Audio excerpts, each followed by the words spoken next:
Mexican Americans don't like to just get into gang fights. They like flowers and music and white girls named Debbie too. Mexican Americans are named Chata and Chela and Chema and have a son-in-law named Jeff. Mexican Americans don't like to get up early in the morning, but they have to, so they do it real slow.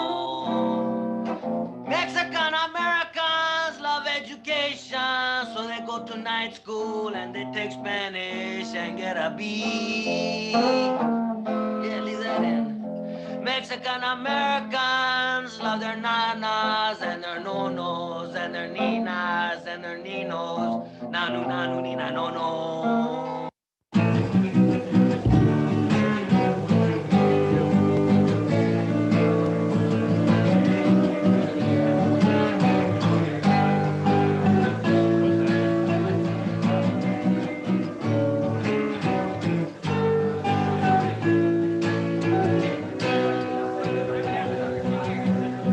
Oh, there he is, Jim the photographer. Yeah. You know it's rumored that he's gay. I am not. Watch out, all you guys. He's coming from behind. He's looking for a butt that's tight. Always searching for Mr. Right. Jimmy's on his knees and screaming out, who's next? I am not. Jim goes down. Jimmy's gay until the end of time. Jim goes down. Watch out, guys, he'll get you from behind. Jim goes down. Jimmy always likes to reach around. I do not. You're making fun of me. Watch out for your back. Jim's heading for your crack. You know he's always on his knees. Woo! He's always smoking bongs. Yeah. Wishes he was smoking dongs. I do not. He's looking for a butt that's tight. Always searching for Mr. Right. Jimmy's on his knees and screaming out, who's next? Jim goes down. Jimmy's gay until the end of time. Jim goes down. Watch out, guys, he'll get you from behind. Jim goes down. Jimmy likes to get the reach around. I do not. I like hot babes. Like Zoe here. Yeah. He just sounds so perverted.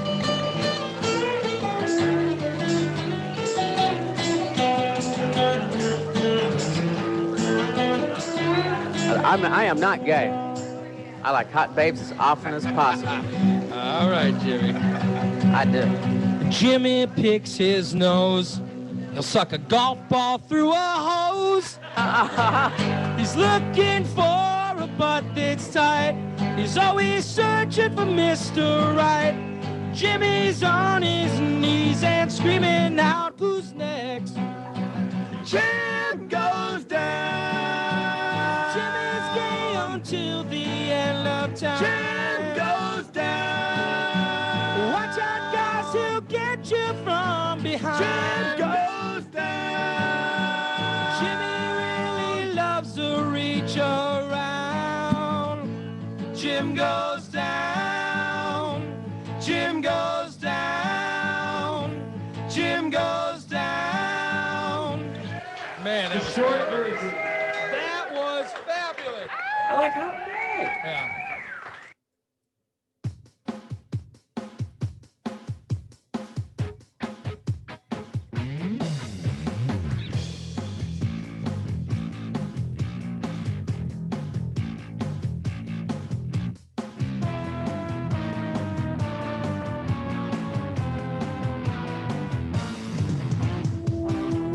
Watch out, stay out of the way.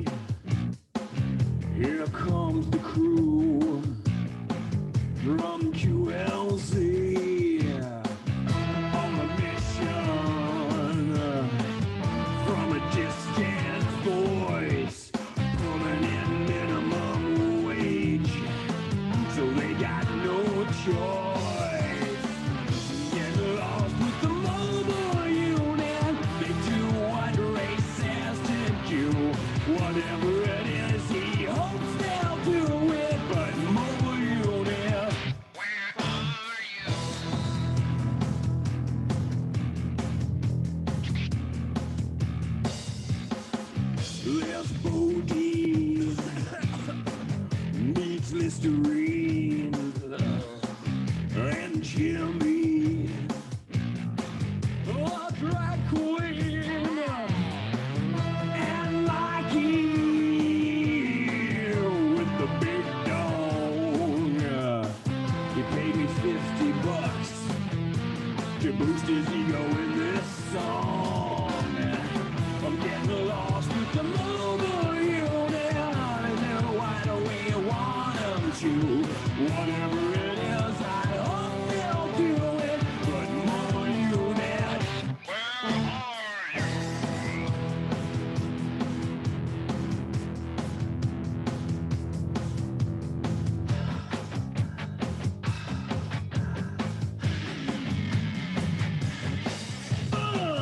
Big fat mud hummer, painted red and green. Shader really digs it, but he'd rather be driving Daisy Duke's limousine. We're getting lost with the mobile unit. They do what we want them to. Whatever it is, I hope they do it like mobile unit. Where the are you?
Hello everyone, this is George Michael, formerly of the band Wham.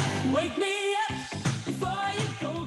Don't leave me hanging on like a yo-yo. Oh yes, and just last year, apparently all the record buyers, that's who.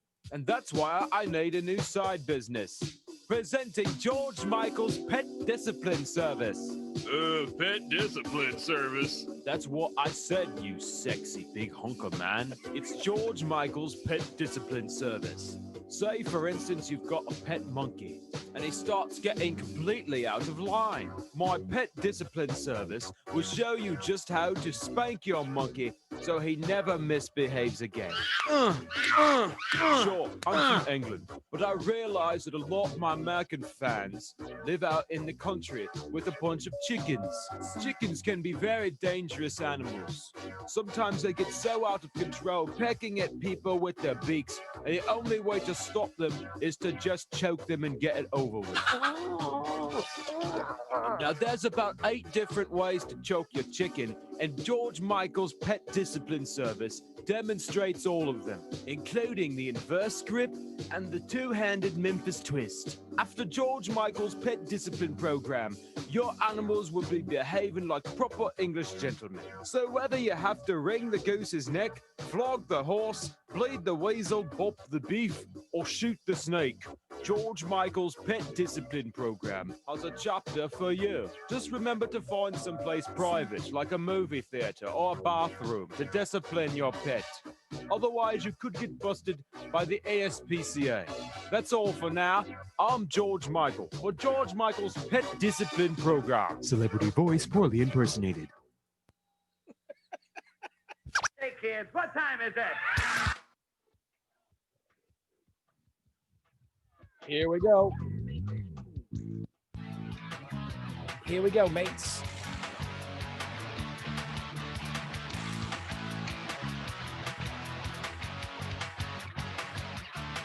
The alarm clock screams and there's a cat butt in my face. I don't want to get up, face the human race. I take a shower, I take a pee, I drink some coffee, watch some TV. But nothing seemed to keep my eyes open. Nothing seemed to get my blood flowing. Called up a friend of mine and asked what lights a fire under your behind. He says he spells relief, R-A-Y-L-Y-T-L-E. Have no fear, the gang's all here, so clean out your ears for the morning disaster. They got gas and brass and testes and rock and roll piled up to the rafters. They're really immature and there's no cure, but they'll be your favorite broadcasters. And it's Ray Lytle's morning disaster.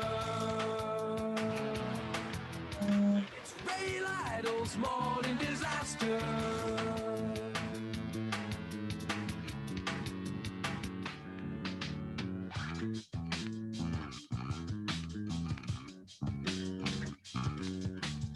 I took my friend's advice to heart. I bought myself an FM radio. Now every weekday starts with a visit from the morning disaster show. And now I spell relief, R-A-Y-L-Y-T-L-E.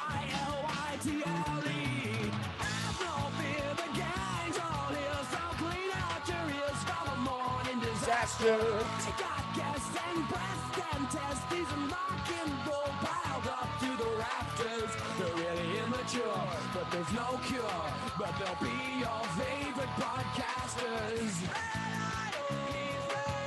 And it's Ray Lytle's morning disaster. And it's Ray Lytle's morning disaster. Oh. Good morning, everybody. It's Ray Lytle's morning disaster. I'm Ray Lytle, along with Nick Miner. Hello. And joining us, and she's very angry because her boy Trump is not having not having a good day. Her boy Trump, she's been days. She's been so angry she didn't even do the show yesterday. I've been sick because she's part of the red wave.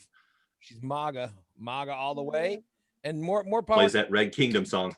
Good for you, Nikki. You know, whatever. Good for you. Good to stand for your convictions. Yeah, I mean, I don't care who you support, but I know you've been having a rough time as this election's dragging on. It's Nikki.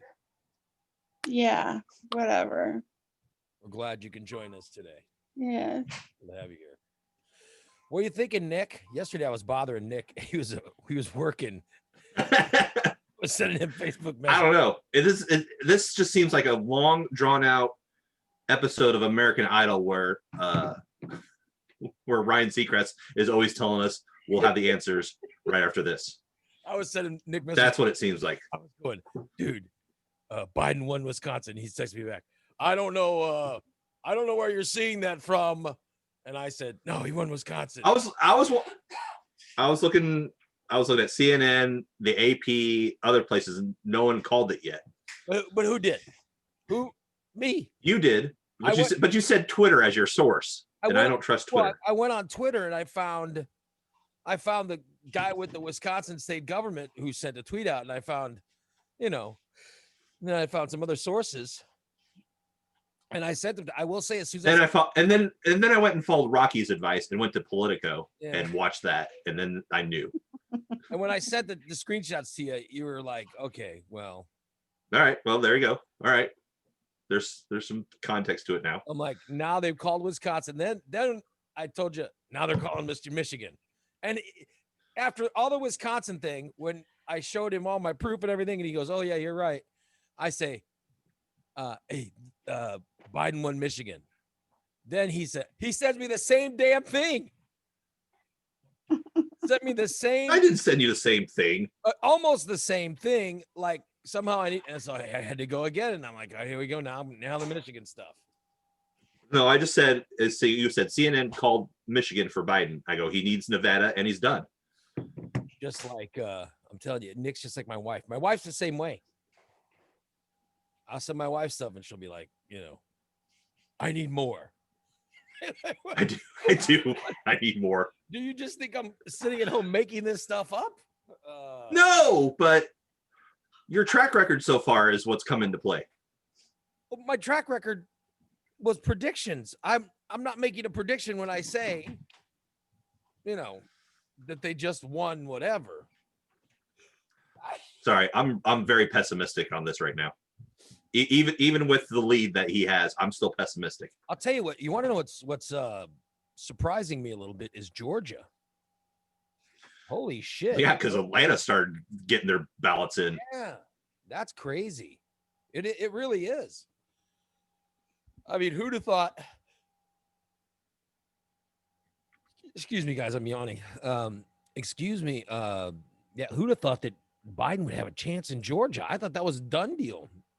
Now, by the way, I also want to point out that all the states left could somehow find Trump votes, and they can go the other way. But right now, yes, that's why I'm being cautiously. But I haven't called those states. I called Wisconsin and Michigan because I knew it was going to win.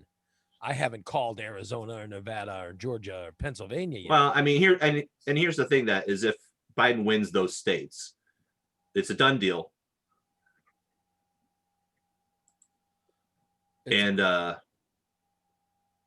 But Trump doesn't have the money to challenge anything.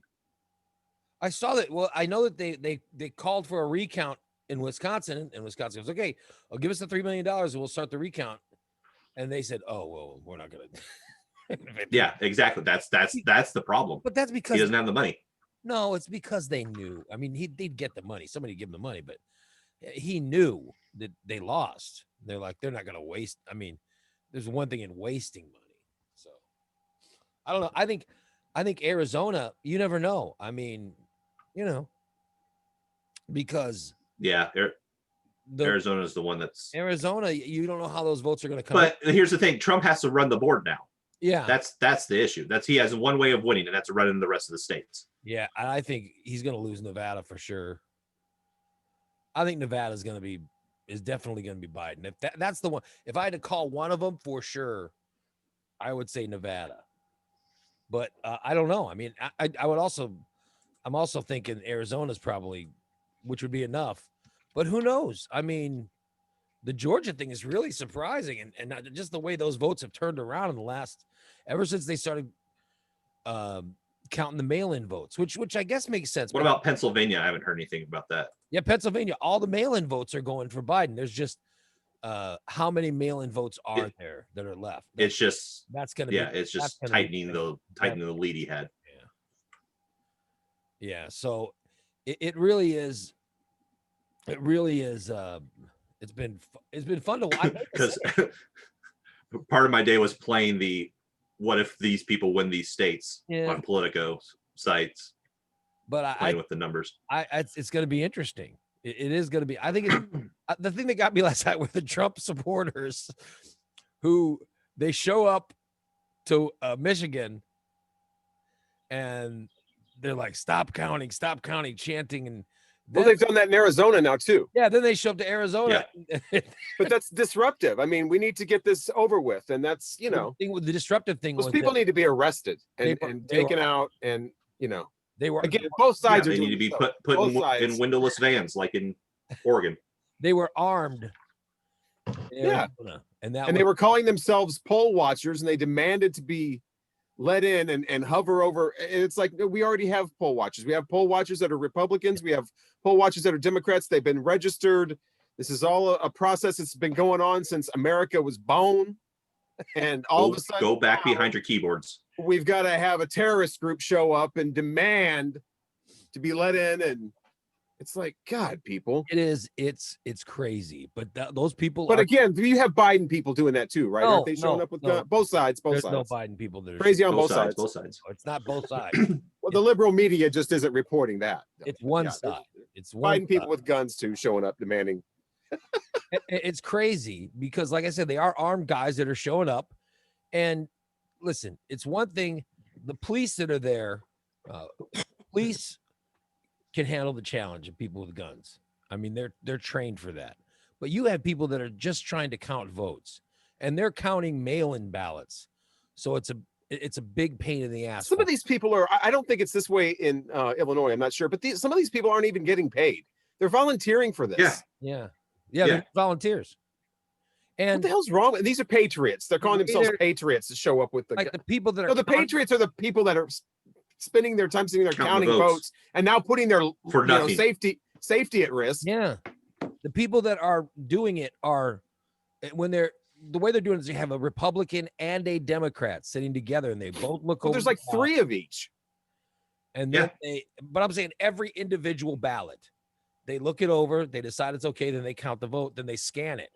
So where it's kept for if anybody has any questions, they can show the scan. Yeah, no, they can't. There's no way to fraud it. Yeah. And then there's watchers that are watching the whole process. Right. But and that's what these people said they were. And it's like, no, this is a vetted process that goes, you have to be registered at this point to be a watcher. Then you got big Trump supporters like Nikki that are showing up with their freaking arms. They got their big AR-15s hanging from their chest. And that's exactly what's happening. That's what happened to Nikki. That's why Nikki's been off the show. She's been standing outside. Been traveling from state to state. Yeah, with her weapon. It's a long trip to go from Pennsylvania to Arizona and back and forth, and just to keep one eye on each one. She was doing it before they even became an issue. And by the way, if you want to look at the places where Biden is leading, just look at where Trump has filed lawsuits. By the way, he's filed lawsuits. They're just filing lawsuits everywhere. Like I said yesterday, I've been following Politico.com, and they've been 100% on the ball. They pretty much called Arizona. Yeah. Biden. Nevada, could go either way. It's 75% in at this point, but what's left is a lot of the early voting. So that's always gone Biden. So if he gets Nevada, he doesn't need anything else. Some idiot was on here yesterday talking about he has to have Pennsylvania. I don't know who that moron was, but he didn't know what he was talking about. No, he doesn't need. That was me, by the way. Arizona, Nevada is 270 and it's over. Yeah, so he really doesn't even need Pennsylvania. All he needs is Nevada, and that could come out at noon today. Hey, are you as shocked as me by the Georgia stuff? That Georgia's so tight you can't even call it. I knew but we're sitting at 98%. We were talking yesterday about. I knew it was Atlanta. And Pete, one of our listeners, Pete, lives there, and Atlanta is very, very liberal. And it's Atlanta and Atlanta suburbs. Yeah, that DeKalb Yeah. County.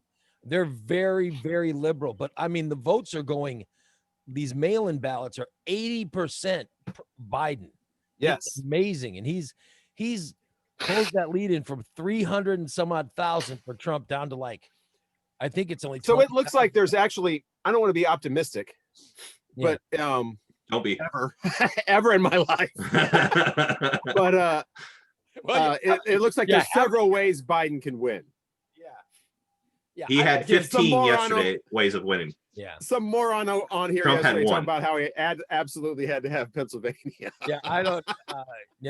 I don't know if he'll win Pennsylvania. I really don't. Who knows? Of all the ones left, I would say the one that would be hardest for him to win would be his home state.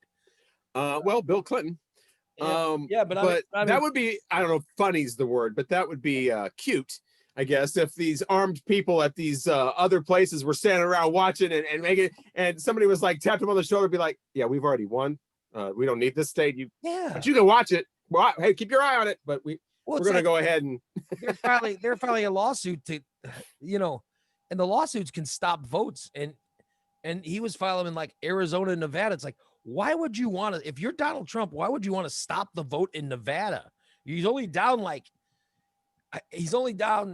7. It's to the point now where I think it's just it seems like it's just frantic. It's like It's stop just it. grasping at straws. Hey, whoa, hey, Crazy. I don't know if it was put on or if he's really this naive about the way that the American, election happens, forever. But if you look at a map, it always looks more red than it is. Yeah. I mean, if a child were to look at an election map, he would go, "Oh, red one." Because look at all that red. Yeah. They're going by land mass and how big the states are as opposed to the people. Population. Again, a child would look at a map and go, red one. Population. I don't know if he's doing that to play to his audience or if he literally thought that since Montana went red, that meant, look at all that red, we're winning. Because he literally apparently tweeted, oh, we were It's column A, all column red. B. And then it magically went to blue. Fraud. It's like, That's how it goes back and forth. It depends on the counties that were coming in. Yeah. Since like I was a little kid, I knew that. Well, like my buddy Pete says, my mail-in vote in DeKalb County was for Biden. So I mean, he lives there, and that's what I'm talking about. Like a lot of the mail-in votes are all for Biden. So when they're counting them, like in Arizona and Georgia, it's 80% of the vote is all coming in for Biden. It went from, like I said, 300 and some odd thousand yesterday down to like it's under 20,000 right now. What if it came down to one vote? We'd have to have a special Pete show. That would be honoring awesome. the hero of That the would country. be awesome. Yeah. Nikki would be pissed because her boy Trump would lose, but Oh, enough. But Nikki, where have you been? What was the problem? My oxygen dropped into the 80s. Was it anus problems? And my oxygen Oh, your oxygen dropped into the 80s, and I had to be put on oxygen for a couple days. was it election related or anything? Were you too excited? Or? No, Have you been following the election? as I can. Because at one point I thought, because I know you're a pretty big Biden fan, and Yeah. Nikki I was teasing Nikki, but she's very, very liberal. And I was thinking to myself, I'm like, oh shit, she probably got so upset in that one. And I thought maybe that's what caused your your disappearance. Because I know how freaked out you get. Oh, please. Well, I know how you are. You're I don't get freaked out. you don't like Trump. I don't like Trump. And you don't like Trump supporters. You told me that you hate anyone. No, I don't. Oh, I thought. No, but I know you get stressed out sometimes whenever. And I was like, oh my God, maybe she's watching the election and gets stressed It out. raises my blood pressure. Yeah, that's what I'm talking about. It makes me crazy sometimes, the things that come out of his mouth. Yeah. So I was like, okay, this election, maybe that's where what's causing this. But you're saying the election has nothing to do with it. It's just No, your shitty lungs. my shitty lungs. You still don't have COVID or anything, right? No COVID. All right. You got to watch that. I know. I know you keep wanting to go out to lunch and stuff, even though Well, I can't anymore. Yeah. So good. I'm glad they've been able to stop you. You with this freaking, good Lord. I don't understand that too. I mean, the whole we broke a record in the United States yesterday. A record was broken. We hit more COVID cases in one day yesterday than we ever have. Barely anything, according to one of the Trump people. I don't remember what they're all. I thought it was supposed to be gone. Yeah. Yeah, the election happened. Well, Election happened. It's supposed to be over. Literally. Maybe they meant when the counting's over. Oh, okay. The biggest. Now it's getting specific. The biggest day ever for COVID infections was yesterday, which, by the way, is exactly what the scientists, the people who went to college to learn this type of shit, the people who have been following it and know what predictions to make. This is what they predicted. They said fake news. Now's about the time when you will see record numbers, and that's exactly what is happening. We have never had as many cases of COVID come down in one day than what happened yesterday. It's unbelievable. And now we're having 13-year-old, and Rocky, this was down near you where this happened. Great. 13-year-old children are catching it and dying within 4 days. Jesus. Wow. Oh, wow. What the fuck? Can you? I understand people want your kids to go to school. I understand that. People don't have time to do this and that. I understand that. But goddamn, there was a kid who lived down in Missouri who got it. 4 days later, he was dead. Ugh. And he was 13 years old. Holy shit. I mean, that's scary as hell. And meanwhile, as he was dying, we had people picketing, because why are we quoting time and opportunity? The governor's trying to shut things down, and they were very angry about it. This is I can't even go out and get the chicken wings. Right. I'm sorry that 13-year-old died. I can't even get the chicken wings I want. Oh, for fuck's sake. Such a selfish time. And the worst part is, the worst part is there are people that literally their livelihoods are being affected. I mean, I'm one of them. Rocky's one of them. We lost our jobs because the business that we worked in, they said that, COVID was closing businesses. The businesses work on advertisement from, local businesses, like Recon Tex, Head West, Hendricks Home Furnishing. Bless you. I was going to do one after Hendricks too, but I couldn't.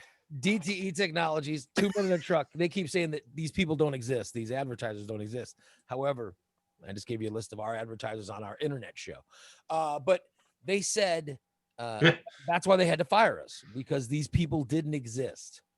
By the way, they obviously do. And I love these people. And I thank them so much. But it's amazing. If we didn't give a tax cut to the wealthiest of Americans in the Trump administration, they would have had way more than enough money to ensure that every American adult and small business would have been covered as we worked through COVID. And we could have done what we were supposed to do in the very beginning of this.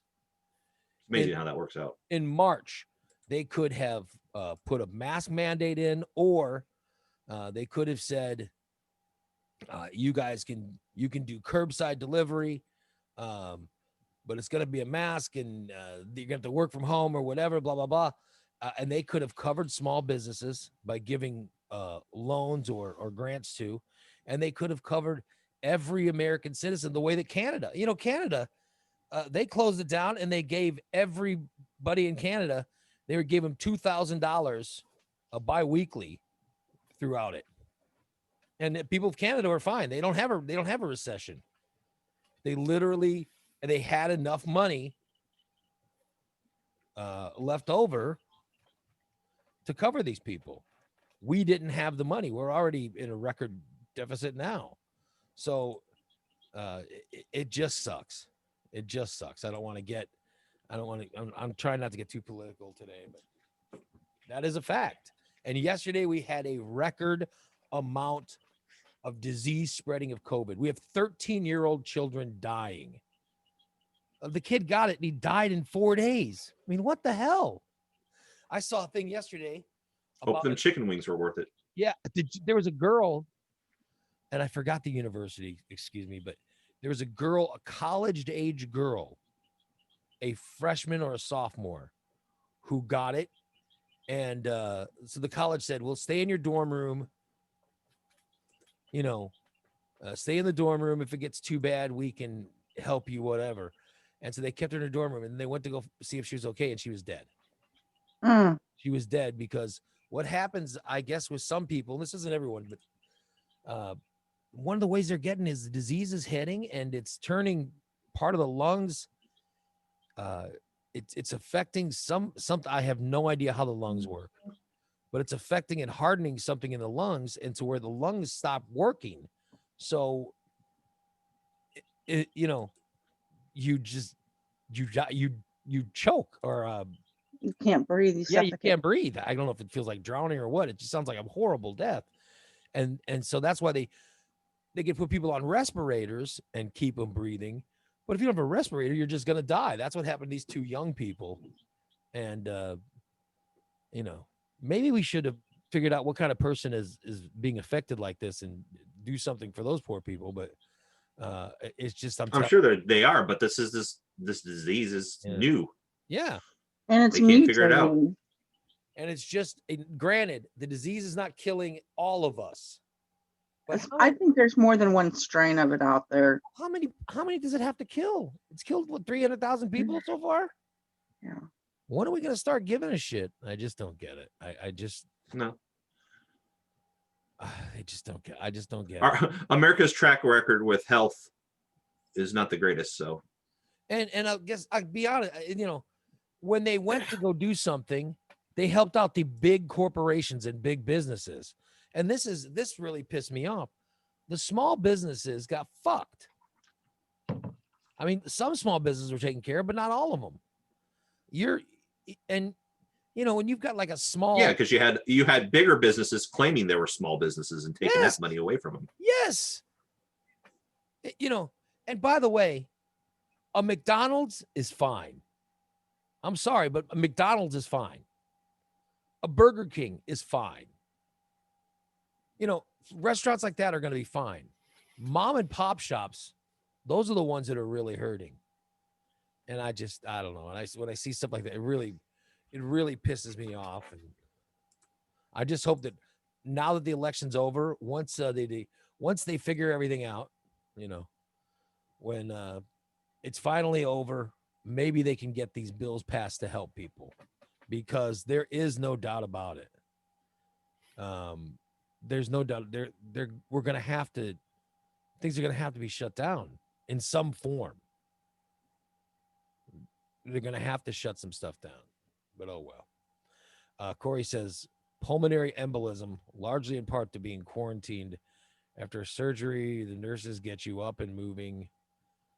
Well, I don't know what kind of surgeries they're having, but all I know is that young people are dying now, and no one cares. That's very troubling. The pulmonary embolism is a blood clot in the lung. Yeah.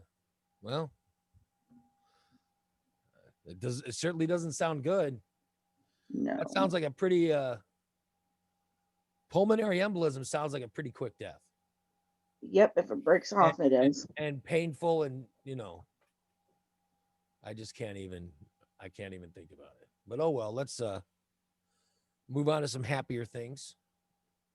Of which, by the way, I got the messages yesterday of people who listened to our show that said, Rocky, I'll tell you what. They said that our show started out with we were talking about the presidential election and really important thing, and we ended up talking about Jim and Shaner and a phone trapped in a woman's Right. And A little something for everyone. Yeah. I do want to apologize for yesterday's. If you started listening to the show and, message I got, they were saying, you guys sounded so intelligent early on and blah, blah, blah, by the end of the show. Yeah, especially the guy saying that Biden needed Pennsylvania. And that was the end of the story. The show ended with a cell phone that Shaner owned, a cell phone that was small enough to where it could somehow be it was vacuumed into a woman's vagina. And is that what a snapper is? A snapper's a fish. Oh, okay. But but also a snapper's. Oh no, there was a movie where a guy. There's a snapper's a nickname for a woman's vagina. So yeah. No, there was a movie that used to be on Showtime after hours where, certain women have a snapping. Oh. I think it was this not X-rated because it was on Showtime, but that's what it was called, or the erotic adventure. That's what it was. The erotic adventures of Cinderella. And the prince was going all over town looking for the. Excuse me. Well, I think Nick's a little young for Showtime after hours. But no. Okay, well, they used to have the erotic adventures of Pinocchio, the erotic adventures of Dracula, and they had. You know who else they had? Who was the French woman they had made a bunch of movies about? Emmanuel. Yes. Oh, Emmanuel. But Cinemax had the same ones. But this or was Lady Chatterley. One. Lady. Yeah. Oh, there was all kinds of Lady Chatterley too. I actually have that. That's hard to find. Anyway, erotic adventures of Sylvia Crystal. This guy walks around and is like He's why Cinderella has a snapping pussy, basically. Yeah. And that's how he knows. He goes around and tries to find the woman with the snapping pussy. And I've heard other people say that, like it's a particular kind, not just a nickname for all. So he was just going around looking for a snapping pussy. Right. And I've always wondered what that meant. And then yesterday you were talking about how this particular woman had some sort of suction thing because going on. And I don't know if that's how they work or what. Is that a snapping? No, I get listen, it's a body How they work. It's a body part that is you know, I can remember there was one time, I'm sure I shouldn't be telling this story. Well, I just want to know what a snapping pussy is. Well, there was one time I was having sex and the condom broke when I was having sex with somebody. And it literally, I'm sure that some of our listeners have gone through this. The condom literally was sucked up and, you know, was caught inside the girl I was with. And, you know, and she was freaked out that it was, I go, I'll just go get it. Let me, you know, I'll stick my finger in and work it. And it was amazing how that part of the body, you know, there's just the one hole, you know, and is this story absolutely necessary to tell me what the I think I get it. Summer explained it in one sentence. Thank you. Okay, got it. No, but what it is it causes outrageous. You know. Outrageous. Causes a suction. I apologize. Let's watch that viewer count here. Let's see where we at now. I don't know. By the way, this started by me talking about a piece of a complaint message that I got yesterday. And but who would complain that watches this? We were well. There wasn't a complaint as much as it was. That's like going to a Van Halen concert and complaining about all the guitar solos. Well, the whole. The major part of the message was how we. I mean, yeah, you're going to get a love song too, but there's going to be guitar solos. It's a Van Halen concert. Sounding one way. We were love songs, keyboards, but there's still going to be guitar solos. We almost sounded professional when we were talking about the politics, and then by the end of the show, we were talking about a phone getting trapped in a woman's vagina, and by the way, and Shaner calling it. Yes, well, that's what you were supposed to. That's why you do that. Yeah. I mean, why else? Why else would you? Summer says, keep going, Ray. The look on Rocky's face is priceless. Yeah, but what about the poor listeners who don't have the visual experience, who are just listening and Terry, on the app? Any hole can create a vacuum, especially, I can't read the rest of it. He says, especially if it's most something, but. I think he's saying moist. Oh, especially if it's moist? What? Enjoy your breakfast, everyone. I just want because ever since I've been an older teenager and I was watching those after hours movies, a lot of them were comedies. That's the whole thing. They were funny. Nick, do you know Emmanuel? Personally? No, we've never been introduced. Who is your favorite Emmanuel? How about the Happy Hooker? Shoot, she went places. I was 12, 13 years old. I didn't care which one was my favorite. There was the one black-haired one who had just amazing boobs. There was one in space that I remember. Yeah, and right. There was a blonde one that wasn't as good, but the one Emmanuel was completely hot, and she did several movies. I can't remember what the actress's name was because they're all like French movies. Linda Redgrave was the Happy Hooker. Yeah, I don't know if I watched Happy Hooker, but and then there was the Andy Sedaris action movies. I have those. I have you do? I have Malibu Express on DVD. I had to order that. I had to order that special. How do you? Which movies do you have? He had movies with every 5 minutes, whatever the plot was, it's time for a titty to come out. And I just always found that hilarious. He's got movies called Malibu Express and Guns was another. Hard Ticket to Hawaii. Hard Target. There you go. Emmanuel Sylvia Crystal. Holy shit. Yeah, Sylvia Crystal. I said her name. Yeah. She was in a lot of them. She was a good looking one. She had amazing breasts. So when I was a kid, you get a, and just like you said, Rocky, they were on either the movie channel or Cinemax or show. They all Cinemax had Cinemax something. I don't remember what it was. We didn't have Cinemax, but the Showtime had Showtime After Hours. Yeah. And it would be on special nights, and it would be only after like 10 o'clock. It was on Fridays or Saturdays after 10 o'clock. Yeah. I had this box on top of my TV that I could actually, that would change my channels. And then you could adjust the frequency, and I could barely get Showtime and Cinemax in enough that I I admit, was satisfied. I admit, and Nick, I'd like to hear you admit it. When I was a kid, we had the we didn't have cable, except we eventually got like whatever the basic cable package was. But we had a cable box, and they would give the scrambled pro it'd be all scrambled versions of like the I used to watch Richard Pryor concerts like that. Well, they had they had a channel that was a porn channel. I can't remember the name of it. I think it was Playboy. Whatever. Could be played Select TV. I don't know. Adam and Eve.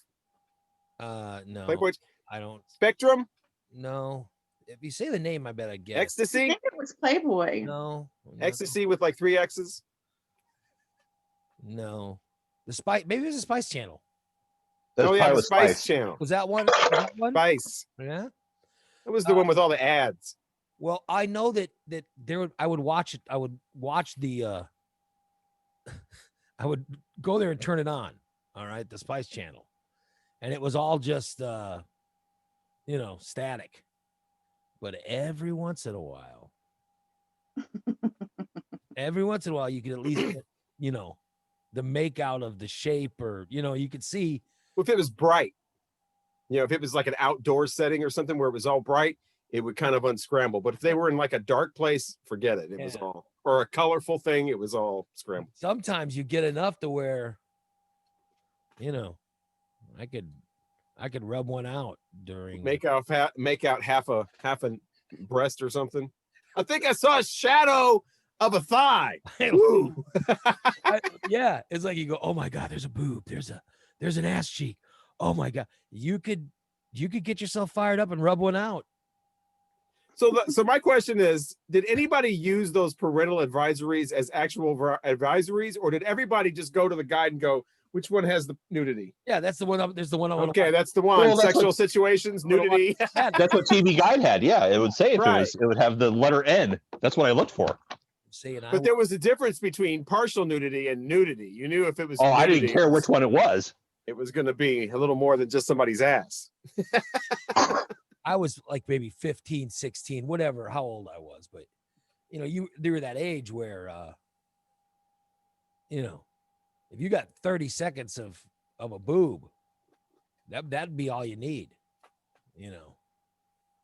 That would be all you needed to take care of yourself. That, and I would steal my parents' VCR and hook it up to the TV and record every scene. So I'd have like a compilation tape. I just thought they were funny. You would make a compilation tape of the scrambled porn? Oh yeah. I wish I'd have thought of that. Yeah, but when you made a tape of it, it didn't look anywhere near as good, did it? I was 13. I didn't care. Oh yeah. Maybe just the sound alone, just the moaning and groaning. Yeah. There was the soundtrack alone would Yeah, because would work. I'll tell you what, you could basically hear all the talking when I was a kid. Get a good sex. There was some song on there. Yeah. Heard all the talking, and it was great. But man, I was a kid, so I would be. We all were. No grown. Very few. I think very few grown like 40-year-olds were watching Showtime After Hours, because I never understood. Like I think that was meant for us, and the Spice Channel. Why in the world would you, if you had the option, go like, well, I want to see some titties, but not too many, and maybe an ass. Like if you want to see sex, you're gonna go and get a porn or get like a full-on thing. Especially if you're a guy, you're not gonna. Yeah, you're gonna go through. the cowboy doors and there get was a and get you some good Yeah, stuff. you're not gonna be like, well, maybe I'll just watch this Showtime After Hours movie from like 8 years ago. Cheap ass thing that you could bear. Poor lighting. Where and- all it looks like is grinding. There was a time in life though when Where the girls barely kissed each other. Yes. literally you could whack it in 30 seconds watching one of these, scenes. Yeah, from- as a older teenager, not as a 40-year-old. yeah, but and then you go out on a date. If you're 40 years old and you're watching Showtime After Hours, I mean, unless that's just all that's on and you're just flipping channels. But if you got like a set thing where Well, like you'd go out on a date right after and have sex like twice on the date.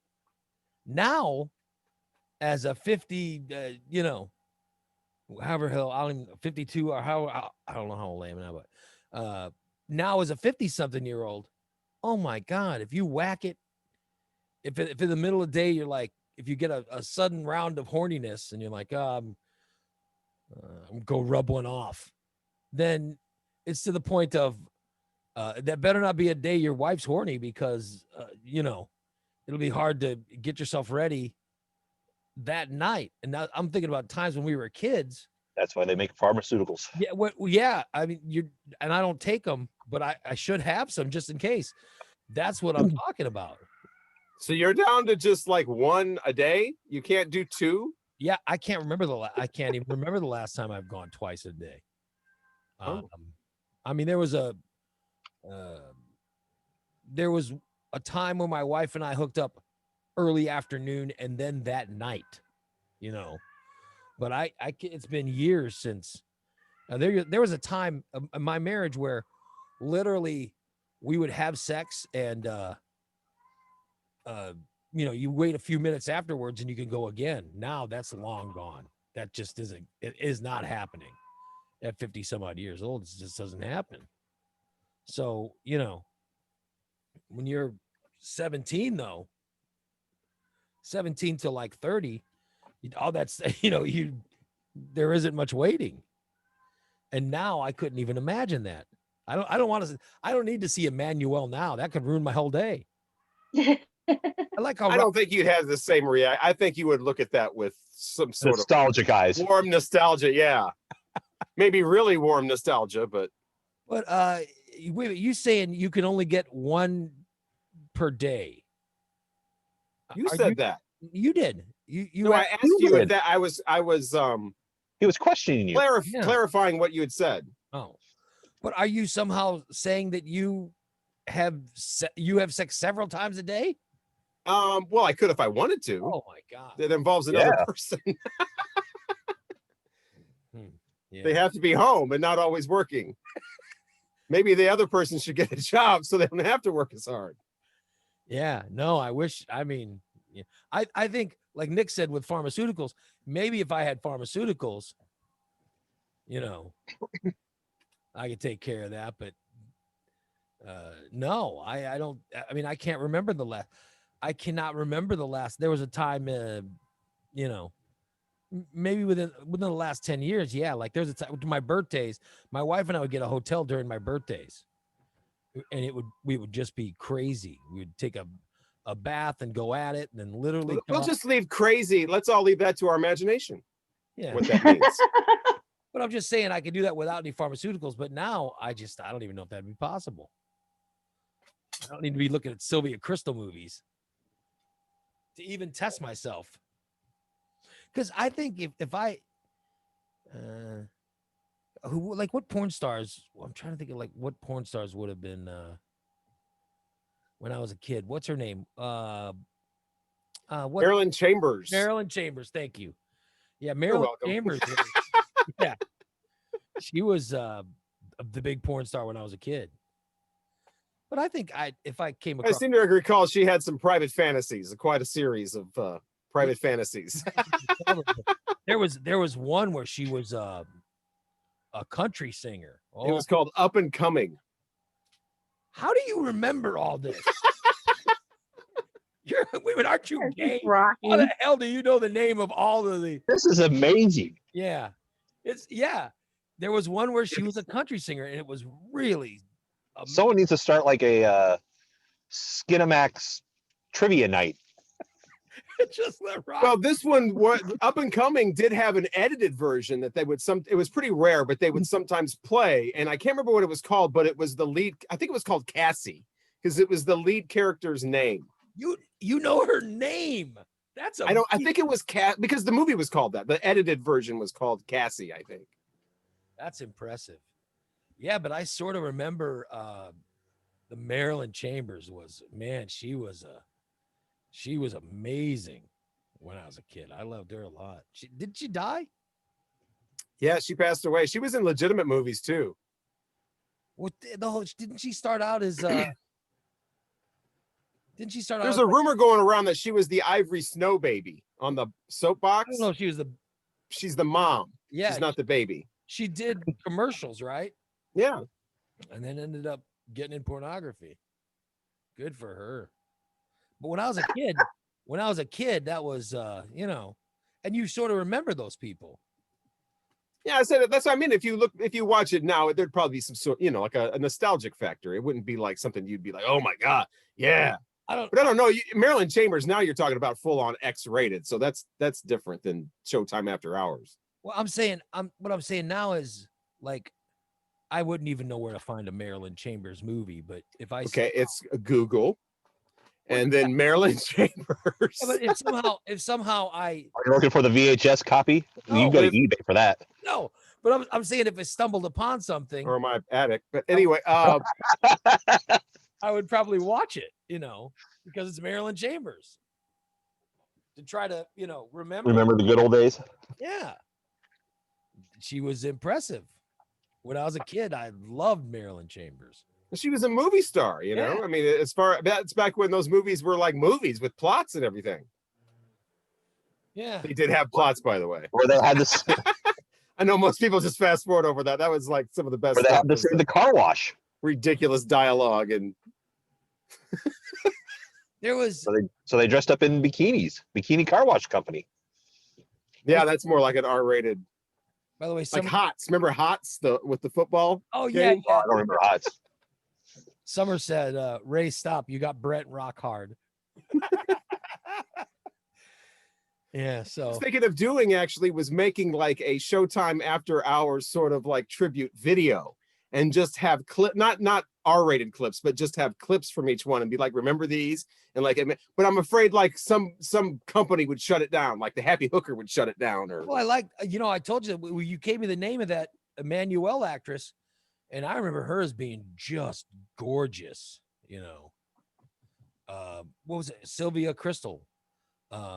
Yeah, I mean I'd watch a video that reminded me of what all these people look like because I had great memories of those. You go to Bing. Go to Bing. Why do you want me going to Bing? I don't know. Well, some of the Marilyn Chambers stuff, I mean, that's so old. I'm sure that's all over the place. Yeah, I can't remember the last time I watched any Marilyn Chambers anything. But I'm just saying, if it was somehow available to where I stumble upon it, I would watch it. You know what I mean? So you'd have to have somebody just like walk by and just throw the DVD into a drive and close the door as they're walking by, and it just pops up on your computer. Like, I'll watch this. I'm saying if their movies were on Netflix. Yeah, if it came on between Wonder Woman and like the I don't know, the third Guardian of the Galaxy, whatever, then you'd watch it. Yes, I would. Most decided I would definitely watch a Marilyn Chambers movie, but they don't. Summer says you had a few of them on the show, didn't you? Yeah, we had porn stars on the show. I just that was and I just always found that so fascinating. That was one of my favorite parts of the show was the adult film stars that would come in. I just found that just amazing. I gotta tell you, there were. And again, I'm totally not like lusting after them or I don't care about. I just am just in awe. There was a time when they're in there. There were times that we had. What a lifestyle. We would have girls, and I always ended up talking to them about the lifestyle. And then there was times we had Rocky. There was a time we had we had them and their boyfriends in. I can't remember. Yeah, that was only 2 times. And Eric Price was one, I don't know. and I can't remember the other guy. But I know that the girls would be in, and it turned out that the guy was their boyfriend. Yeah, that they were doing the movies with, and then they would talk about it off the air. So, but I mean, for a while we had them on every Friday. It was like they would perform at Deja Vu. Yeah, whenever and then we would have them on the Friday before to promote that. So it was like every Friday. And then when Jim the photographer, his whole thing was he wanted to get naked for every freaking porn star. He's like, I remember the writing meetings. Hey, come up with, don't you want, see if there's a way I could dance for Shayla Laveau. Where are these people now, by the way? I have no idea. Hopefully some of these didn't end in like tragedy. Well, the one time we had Brittany, I can't remember her name. She had the funniest laugh. We had the girl in, and Jimmy says, well, I'm gonna dance for her. And I said, all right, you can dance for her, bring in whatever. And he goes, all right, I'm gonna bring in this and this and this. And I said, okay. So he brings in the handcuffs, and he cuffed her with her. Oh yeah, we talked about that before all day. Oh my God, dumb shit. Fucking Jimmy didn't bring the key. Yeah, I'm sure 75 to 85% of the people listening thought that was some sort of put on thing. We planned it. She wasn't really handcuffed. It wasn't. I am here to tell you that was all to the photographer bringing handcuffs with no key, and that poor woman who was doing a tour of the whole U.S. I'm sure, or Midwest or whatever. It's just another radio station. It's just another town. Oh my God! I do an interview. Blah blah blah. Now I'm handcuffed to a chair. I got shit to do. And I got to be handcuffed to a chair while the midday guy sits here and does an entire just music show. I cannot tell you guys how pissed off I was. That dipshit. And by the way, we had a meeting about this the day before, and he says all this stuff he's going to bring in, to somehow entertain her. Well, that's our fault. He did say he was bringing in handcuffs. Yeah, he should have said, bring the key. Well, you shouldn't have to tell someone, right? Make sure you bring a key. I mean, but this is Jim the photographer we're talking about. Yeah, that's what I'm saying. They should be smart enough to know, okay, there's my handcuffs. So here's my handcuff key. I'll make sure it's in this pocket. That dipshit. I don't know why. I just thought of Bill Cosby again. Oh my God. It's like, please get in the shower, turn on the water so that it hits you. Yeah. He says I'm going to bring handcuffs and didn't bring the key. And by the way, Rocky, correct me if I'm wrong. He did try to blame us. Well, you guys never told me to bring the key. No, I don't remember. I don't know, man. If he would have said that, he'd have probably been laid out by somebody. Come on. Oh my God. That was probably. I remember that was 100% genuine. Oh, that was maybe one of the times I was most angry at him. I was so pissed. Oh, I was so pissed off at him. That was one of those times I'm like, content producer. I just make funny commercials and songs and edit shows. I'm over here in this production room. I don't know anything about it. And by the way, let's go talk to the producer. Yeah, no.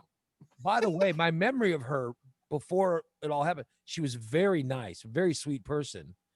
And she was really pleasant to talk to. So we're talking on the air, off the air. And then he handcuffs her. And he handcuffs her on the air, and you think that it's and I think she thought the same thing. You could see, or I could, because I kept coming in and out. I wasn't in the whole time like you guys or the midday guy, and I could see the change when it's like eventual that she starts figuring out these guys are not kidding around. They don't have a key, and I'm sitting here handcuffed. And then you could see her go from having fun with it, playing around with it, to starting to like realize it's not a bit, to like starting to like get a little bit aggravated, to like getting like, okay. Wasn't she topless or something? There was other things. I'm sure at one point. No, but I'm saying before she was handcuffed, because I remember we were throwing things on her to cover her because her hands were behind her back. Because this dipshit, I don't think her hands handcuffed together. I think she was handcuffed to something. I don't remember. I just remember I was concentrated on her face. Yeah, well, I know that, and just the changing facial, like the metamorphosis, the change of the face. Her hands were handcuffed behind her back and around the chair.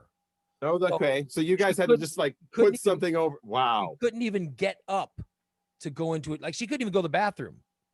Because I remember she couldn't get up. I remember she couldn't get up and like walk, like she wasn't like couldn't pick up a chair or something. I was go so with angry. She was handcuffed to something. I don't remember what it was, but remember how we finally got her out? He got the key, right? No, that's not what happened. Barb Ferguson Fees, who worked at WMAY. And was whatever happened to her? She was always pretty cool. She worked with me over at TAX. She was my producer at TAX. Oh, okay. And then after I was fired, a hero. Yeah, but this is honest to God. We called the Riverton Police Department to see if they had a key. Okay.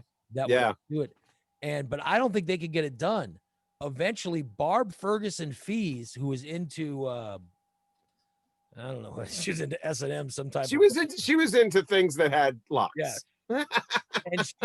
and she's like, she said, I have handcuff keys. And she had several handcuff keys. And so she came down the hallway and actually tried, and one of her keys worked. That's how we got the girl uncuffed. And that's how she finally got out of the studio. But it was fucking crazy. I just couldn't believe that Jim had done that. It was so that's uncomfortable. I have a replay of that, but I got to be honest, it's hard to hear. It's hard for me to listen to because I remember when he did it, and I remember how angry she was, and all that stuff all comes back to me. So it's hard to listen to for me. That dumb shit. Oh my God. I couldn't even believe. The devil's in the details. Yeah. Who in the hell would bring a handcuff? Who would bring handcuffs and not a key? I can make it one person. I mean, I'm serious, you guys. I cannot stress enough how angry I was at him on that particular morning. And that poor woman, and her name was Brittany Andrews, and she was a very nice porn star. I mean, she was just a nice woman. I don't know whatever became of her, but she was just nice, and she was, and she was so angry. By the time she left, she stormed out of there. Yeah, she was ready to go. Yeah. Well, first off, she ran to the bathroom. And then she stormed out of the building. That's what I remember about it. Summer says I miss him. I miss him too, but goddamn. This was the time I was probably most angry at him. Was right then. Unbelievable. All right, let's see what else I have. I'll have she was inducted into the Hall of Fame in 2008. Who was? Brittany Andrews. In what Hall of Fame? Well, the AVN Hall of Fame. Porn has a Hall of Fame. The Adult Video News. Yeah. The NFL Hall of Fame. Yeah, they've had a Hall of Fame since the late 70s. Did you watch Boogie Nights? Yeah. In 2013, she was nominated for something. So she's still working as of 2013. She's still in porn. Oh, yeah. Damn, good. I mean, she had that strap-on movie called Britney's Bitch Boys. Apparently. She had she did stuff with Playboy TV. Well, the porn star that Jim dated. I'm looking at her Wikipedia basically, and so there's nothing X-rated on. I can see her picture, and she is that's definitely her. She was really pretty, blonde haired, just a really attractive woman and nice. To me, she looks like a porn star. Hold on here. Well, yeah, and she had big face. She looks like a 2000 something porn star. Why did these things not come up until you like click this like several times? It's very strange. Like trying to share a thing here. In the chat room, Pete says, "What doesn't Hall show of up. Fame?" That's the dumbest question of the day, I guess. In hindsight, that Yes, the Locomotive Hall of Fame. no, but I didn't mean. I didn't mean what type of Hall of Fame. I knew it was some kind of porn Hall of Fame, but I just didn't know who had the Hall. It's the main one. It's the big one. Well, that's her. Yeah, It's the one that Jack the Silent Intern goes to. Yeah, that was her. She's attractive. Look at her. I'll be damned. Yeah, so I didn't mean that. I didn't know you. One of you guys said the name of it. Cooperstown. Yeah, but you said the name of the Hall of Fame. It was just The rock and roll one. The rock Yeah. and roll. no. You He's just in Cleveland between Jimi Hendrix and Elvis Costello. you said the name, and I can't remember. You know what I mean? I don't. AVN, AVN. Adult Video News. Okay. Oh, thank you. Okay. I mean, that's how old it is. It's Adult Video News. Like it used to be like a newspaper that came out. That was unbelievable. It was like the Illinois Times. Terry's got a great idea. We should try to find her now. And I mean, I'm sure. I wonder if she remembers that.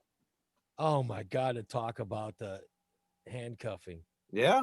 I mean, wouldn't that be something? I mean, That would be to get somebody that was actually involved. We should try to do that. Remember when we had that little boy on that was from Riverton that drove wanted to be a race car driver when he grew up? He is a race car driver. And then was? Yeah, we should find him.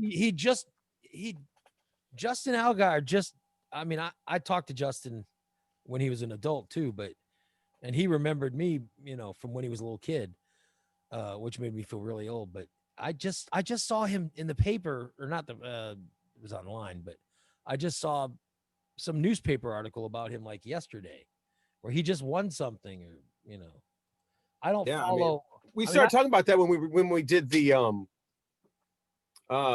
car salesman guy, but I think he passed away. But yeah, some of the stuff where there were other people involved, like the well, porn star we handcuffed. We should interview her. That's actually great. But yeah, Justin Algar is in the Infinity race, and I'll watch NASCAR, but I don't watch the Infinity stuff. So I think he was with I don't know. I was gonna say I think he was with NASCAR for a while, but what do I know? I don't know. Well, I mean, it is all NASCAR, but there's the NASCAR. Like I said, there's the what do I know? NASCAR series, and he has driven in that, but he was filling in for somebody. But he drives full time in the Xfinity series. So, and I just saw that he was literally just in the news for something yesterday or the day before. But super nice guy. Super, and he definitely remembered me, and his wife was really sweet. He had a wife now. She was really nice when I talked to him. So I see Doran has joined us. Hi. How are you? I'm fine. How are you guys? We're wonderful. Wonderful. That's fabulous. We've been talking. Uh-oh. We were talking about here's what you've missed. Okay. We talked about the election a little bit, then we talked about COVID, the record number of cases yesterday, and then we got into cable boxes that had scrambled pornography. Oh, you're skipping over something. Oh yeah, we got into Sylvia. We got into Sylvia Crystal and Emmanuel and Cinderella and whatever that was.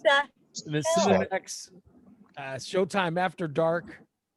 Someone finally answered what a snapping pussy was. Yeah. A snapping pussy? Apparently, it has nothing to do with Harry Connick Jr. And then we got into Maryland. Then we got into Maryland Chambers. It had to be you. And now we're just talking about when Jim the photographer handcuffed porn star Brittany Andrews to a chair for several hours. Gee. Yeah, see, this is what you missed. Thought I had a headache before. Good grief. So how you doing, Doran? Oh, I'm great. I just, I don't know, rough morning. My mother stayed over because I worked late last night, and woo-wee, Dottie, I don't know if I told you this or not, but my mom has suffered from like chronic pain for years, and with over the course of the past couple of months, I got her off of the pain pills and got her onto THC drops. Oh yeah. And it's like talking to an 80-year-old stoner in the morning.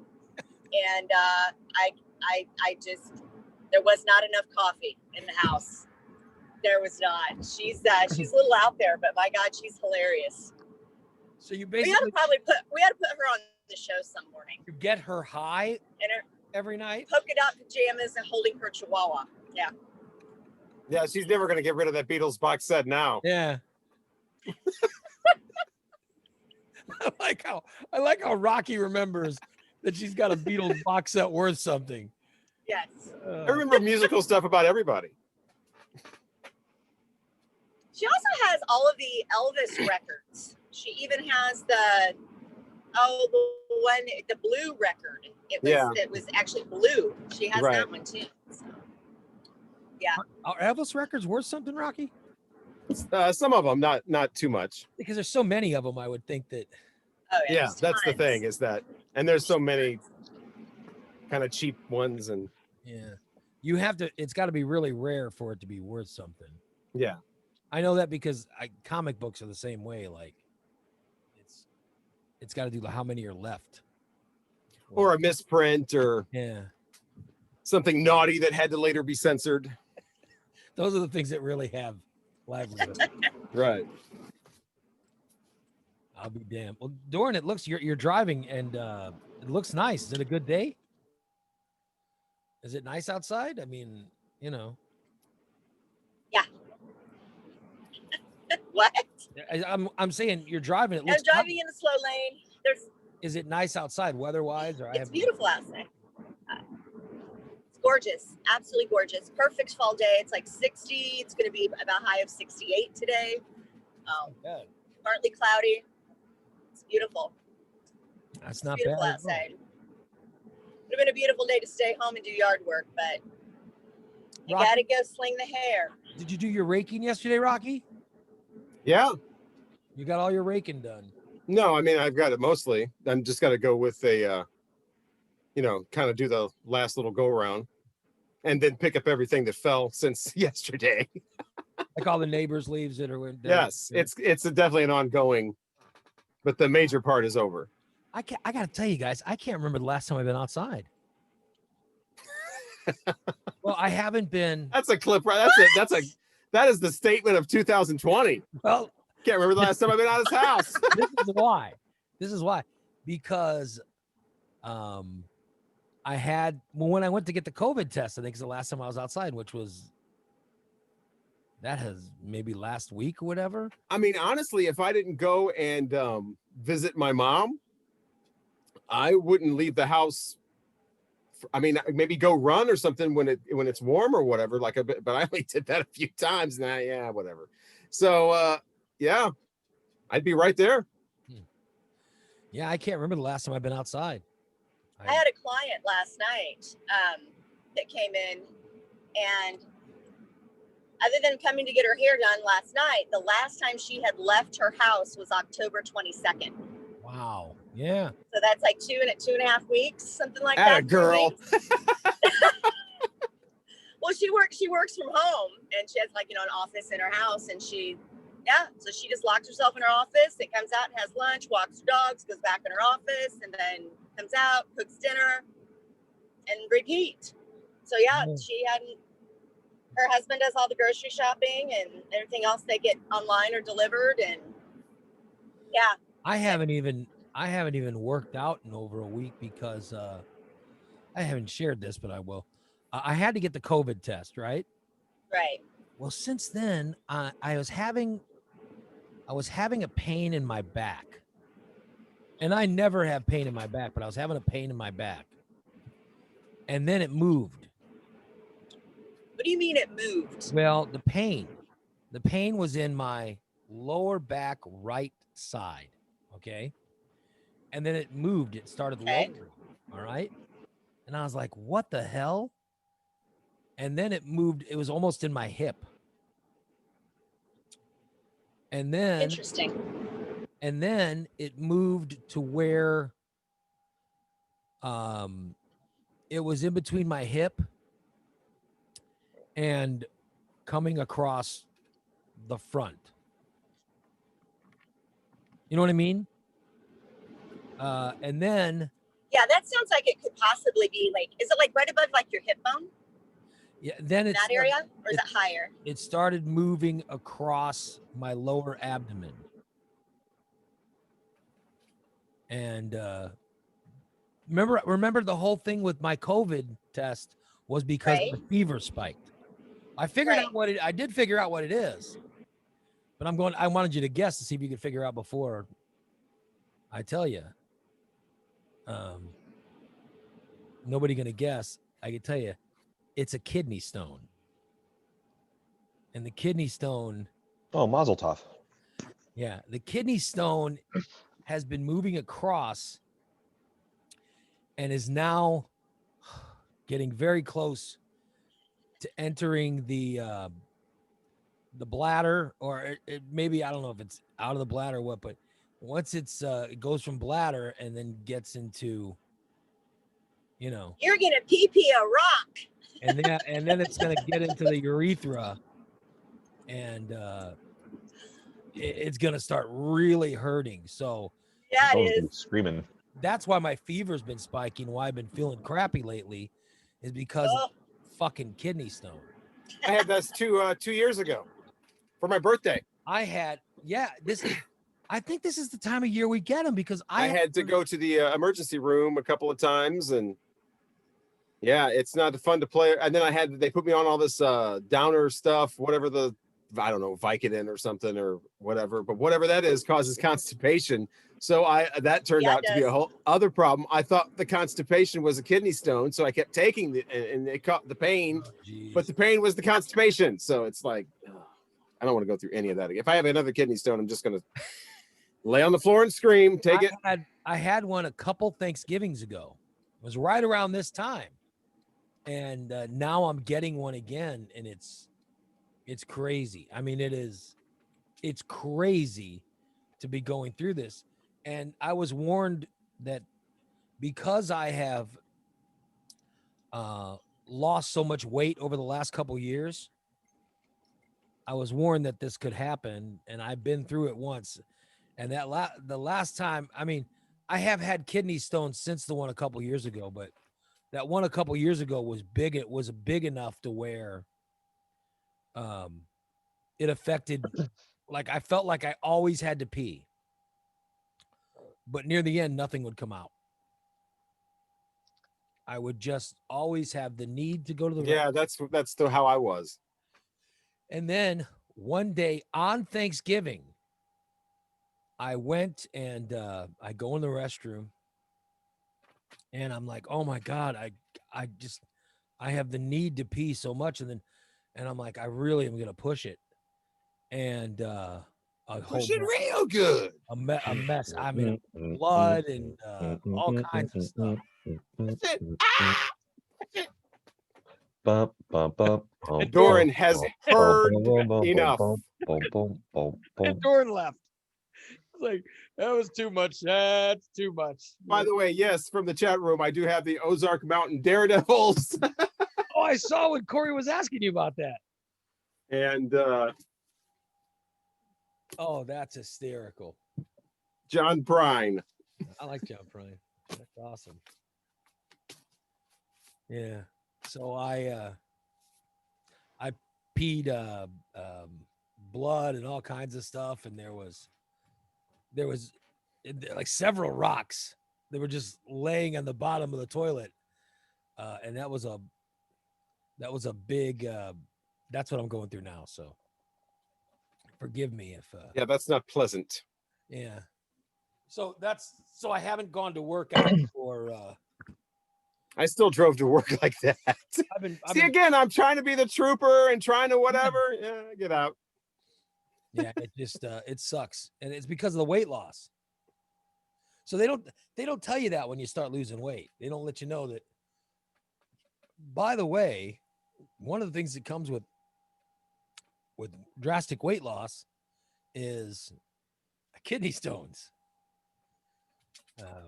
which I didn't even know was a thing. And chocolate. Yeah. It comes from chocolate too. It goes in what? Too much chocolate can cause kidney stones, Oh, could yeah. be contributing at least. Mine's weight loss, fuckers. Because I've always had a lot of chocolate, but I've never had kidney stones until the weight loss happened. So, yeah. So it sucks. That's what I'm going through now. So forgive me, you know. Not that you guys care, but that's one of the reasons I haven't been going anywhere lately. Like usually I'm going to work out, you know, several times a week. But I haven't even been able to do that. I've just felt like shit. And of course, the election's going on. While I'm suffering through this, the election's going on. So, you know, and I'm drinking. Brent says drink a shitload of water. Yeah, I am drinking that, and I'm also drinking cranberry juice. I could be like who's that guy on TikTok, Nick? I should get a. What, the kidney stone guy? Yeah, I should get a Fleetwood Mac album and a skateboard. And you just say, I have a kidney stone. Yeah. Yeah. There you go. And just have it, you know, have the song playing. She should put it like, I'm not trying to do this for the trend. I actually have a kidney stone. Mm-hmm. But still have the song play in the background. Pretty good. I should do that. Yeah. So, oh well. So that's what I'm going through now. I was going to keep it to myself, but I could not. I had to. Yeah, you were going to keep that to yourself, but share the other story that you were doing earlier. That was fine. What story was I doing earlier that was offensive? The girl with the condom. Well, I mean, just to explain, which, by the way, wasn't even an explanation. It didn't. That wasn't even what I was. It wasn't even the answer I was asking. I never finished it because I could tell that you were uncomfortable with it. So I uncomfortable with it. I cut What it a spin. I mean, I was like 16, however old I was, 17 or whatever. That's a long time ago. I'm sure the girl doesn't remember. If she does, I'm sorry. But I'm sure that she's not listening. She brings it up every Thanksgiving. Yeah. I'm sure she's. That was her Oprah light bulb moment. She knew that. Glad she had it early in life, so she knew that she had to get her life back on track. It's like, oh, I need to never go through this again. Yeah, see? But that wasn't my fault. I mean, the condom broke, but it was her body's, you know. Because the ring. Yeah, keep saying that. Keep saying that. Who thinks before the weekend we will know who the president is? Is you know. I do. Yeah, I think. What do I know? I think it'll happen. But I think tomorrow for sure we'll know. Yeah. Wouldn't you think? He just needs Nevada and Arizona. Didn't they? He needs one state. One of them's which one is it? Nevada? Well, is Arizona not officially official yet? Or It's not official yet. Yeah. Okay. He needs Arizona or Nevada. He needs any of them. He needs both Arizona and Nevada. If he No, gets he doesn't. Arizona, he just needs one more of anything. It Oh. doesn't matter if it's Nevada, Georgia, Pennsylvania. Well, not Alaska, because Alaska's only I three. think Nevada is going to be done today. Is that right, Nick? I mean, What, Alaska? and not Alaska, but I mean Nevada. It should be. Nevada's, yeah, it's supposed to be noon. Yeah, so that'll be done today. And when Biden gets that, He's done. it's over. Well, Arizona's not official yet, though, and Arizona's where the armed people are trying to slow things down, trying to stop things. Yeah, but once he had Michigan, he needed just one more. No, He's but at 264 right now. Really? I think the 264 counts Arizona, though. Yeah, that counts Arizona. Yeah. So he needs both I thought he was Arizona at and 264 Nevada. last night. No, before Arizona was. they've already. Yeah, some places have already given him Arizona. It's Politico. Is if you were looking at that, they do it based okay. on Once he Gotcha. gets Nevada, educated guess, I guess. Gotcha. if he gets Nevada and Arizona, So if he gets Arizona, he just needs one more of any of the other states, with the exception Yes. of Alaska. they're saying that the Nevada will be done today. Yeah. I think that it'll, you know. It was supposed to be noon. I don't know if it starts at noon, starts back up at noon, or if they're releasing at noon. I think it might start back up at noon, the counting. So like pizza, like what pizza And the fraud. So we'll get the announcement that Biden The charade. But the We'll be getting it. the lawsuits will keep everything sort of, You want to hear a nightmare scenario, by the way? What's that? Do you know who Van Jones is? Yeah, he was part of the Obama administration. He's a guy from he's on CNN now. He put out a video and he details something that I was talking about. I tried to get an answer to a couple weeks ago, but nobody really had the answer. And he deals out this scenario that could happen because it's, he's going by the Constitution, that if this has never happened before because a president's always not seceded. What's the word? Conceded. If Trump does not do that, it absolutely outright refuses and will not do it, it goes into this whole court thing.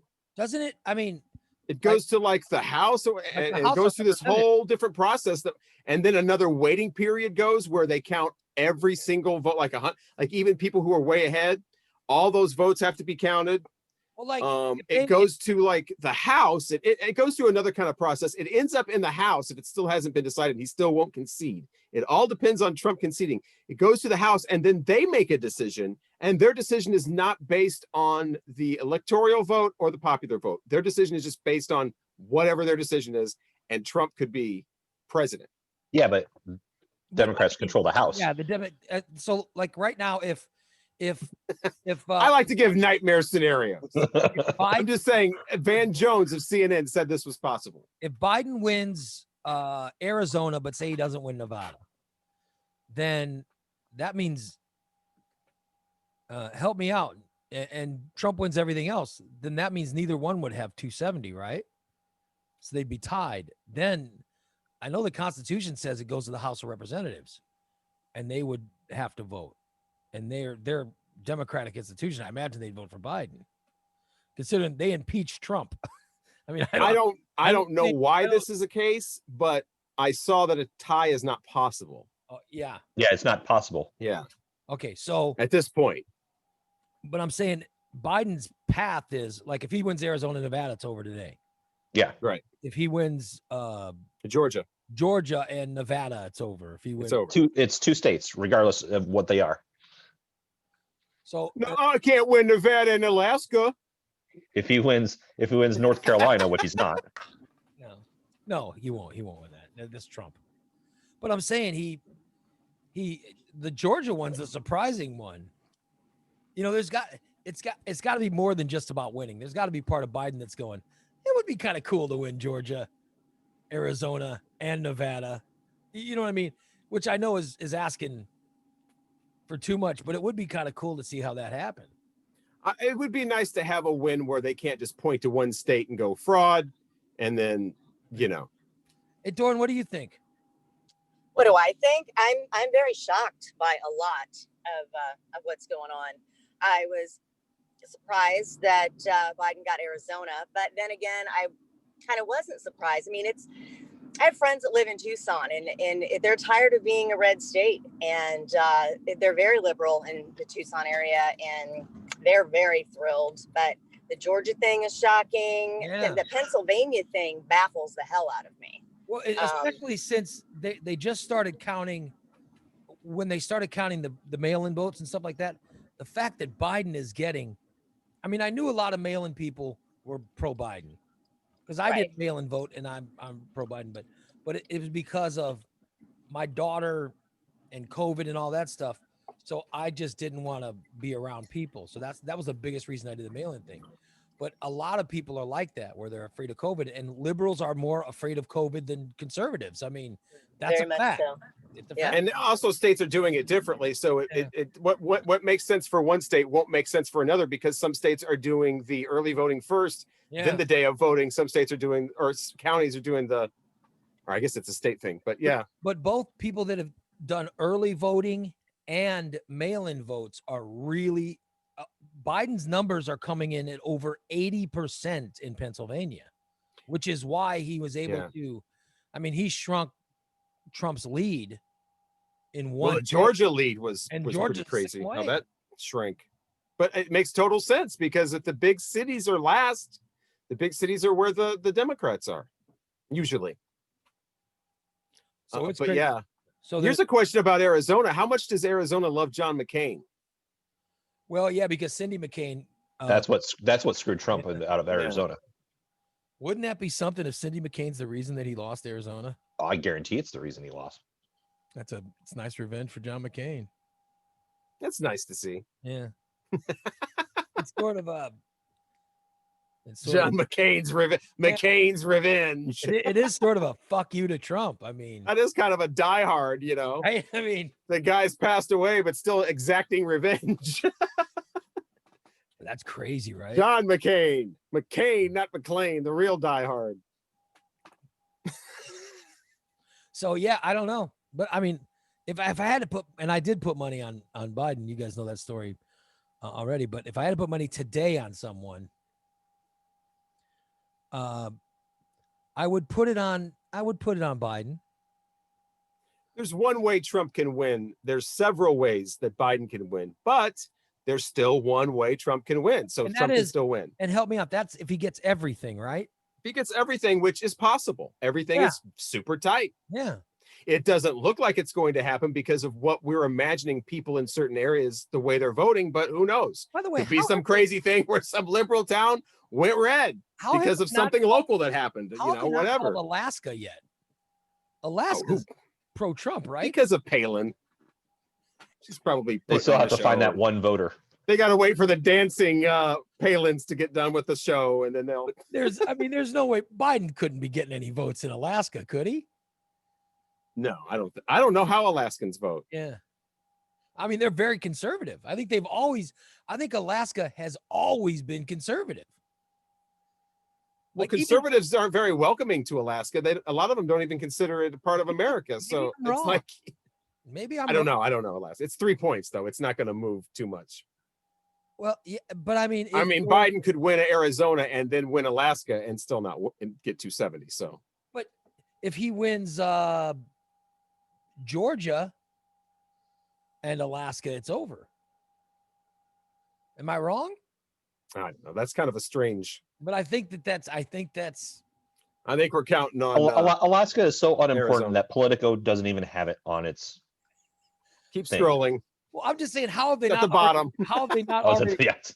Put it by under Texas. It's like is that where Alaska is under California? I mean, Alaska is of course going to go for Trump. I can see San Francisco from my backyard.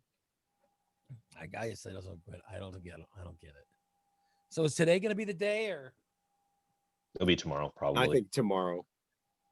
So I think Arizona will be probably officially declared. Well, I don't know. They got the gun people there, but again, Politico has had Arizona done for like a day.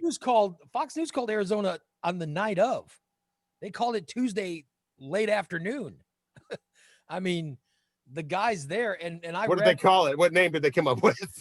They a bunch of turncoats, or they said it was going to be Biden's. The guy from Fox News is the one that determined it, and I know that's what pissed Trump off. They said that he was really angry that Fox News had called Arizona for Biden. And in fact, that's the only network that's called it. Nobody else has called it. I know that a few Politico is one of them. But I think that, I don't know if AP called it, but somebody else called it. Another news source had called Arizona for Biden. Yeah, it seems like Arizona's a done deal on a lot of sites. Oh, AP. Oh, Brent saying AP News called Arizona for Biden. Yeah. So I think that's a done deal, but you never know. I mean, you never know. It could just be, maybe it's old people who are afraid of COVID that are. Well, you never know what's going to happen because of this unrest and these terrorists that are there. Are they going to actually be able to put a stop or a halt to things and then just drag the inevitable out? The voter the voters. They're not there because they think all these votes are going to go for Trump. They're not there to make sure we have a fair election. They're there they see the Biden votes coming in, they want it stopped. But I can. What about this scenario? People show up to work today to do the voting, to do the counting, and the armed people won't let them in. That's something that really. That's what I'm saying. They're successful at putting things to a halt. Would slow everything down. That's crazy. I mean, that is crazy. But we do this every 4 years, right? This is nothing unusual. Both sides. But I mean, how did they? Remember when Obama people were walking around with guns outside of? No, that didn't happen. No, I didn't know. I thought it was both sides. I was watching video and I saw there was a guy there last night who had on a fucking. His gun was on his back, okay, but there was like a sash looking thing that somehow was attached to the gun, and I mean it was insane looking. You knew they'd get tired of just the camo after a while. That's a little boring. Come on. He had guns. It's time to get dressy. I want my own look. I'm an individual. I want a sash. He also had a holster. He had a holster that had 2 guns. I don't care. Just put the gun on my back. I want a sash. Plus, my sash says, big man. He was wearing camouflage like he was in the fucking woods. Right. And he also had guns in his hand. So the big yellow sash, sir, kind of gives you away, man. But this guy had a gun in each hand, a holster with 2 guns, and a big gun strapped on his back. I mean, holy shit, that's 1, 2, 3, 4. That's 5 guns. What the hell's it? And all somebody would have to do would be shoot him from far away, and he's done. It doesn't matter how many guns you have on. Like, it's not a movie poster from the 80s. You don't have to have 5 guns on to go vote. What's he? I mean, I guess he's going to shoot 6 times and then run out. Have to throw that gun out. Have to shoot 6 more. I'm all for someone's right to have guns, but what the fuck? What do you need 5 guns for? It makes people that are responsible gun owners look bad. Is what it does. I mean, where you have to put in that thing about I'm all about people with guns. I mean, that's the problem. Is people like that, somebody just wanting a gun in their home to defend their home. It's crazy. They end up looking like that crazy. It's nuts. This guy had 5 guns on, and all he was doing was going there to demand that they stop voting or whatever. It's all about the appearance and the intimidation and I mean, that's whatever. But you could walk up behind that guy and probably be like on the gun on his back and fire it right behind his head. That'd be whoa! Can you imagine strutting around all of a sudden? All you have to do is push him. He's top heavy. Can you imagine somebody strutting around with a big ass shotgun on their back and somebody just walks up behind him and fires it? Are those guns loaded?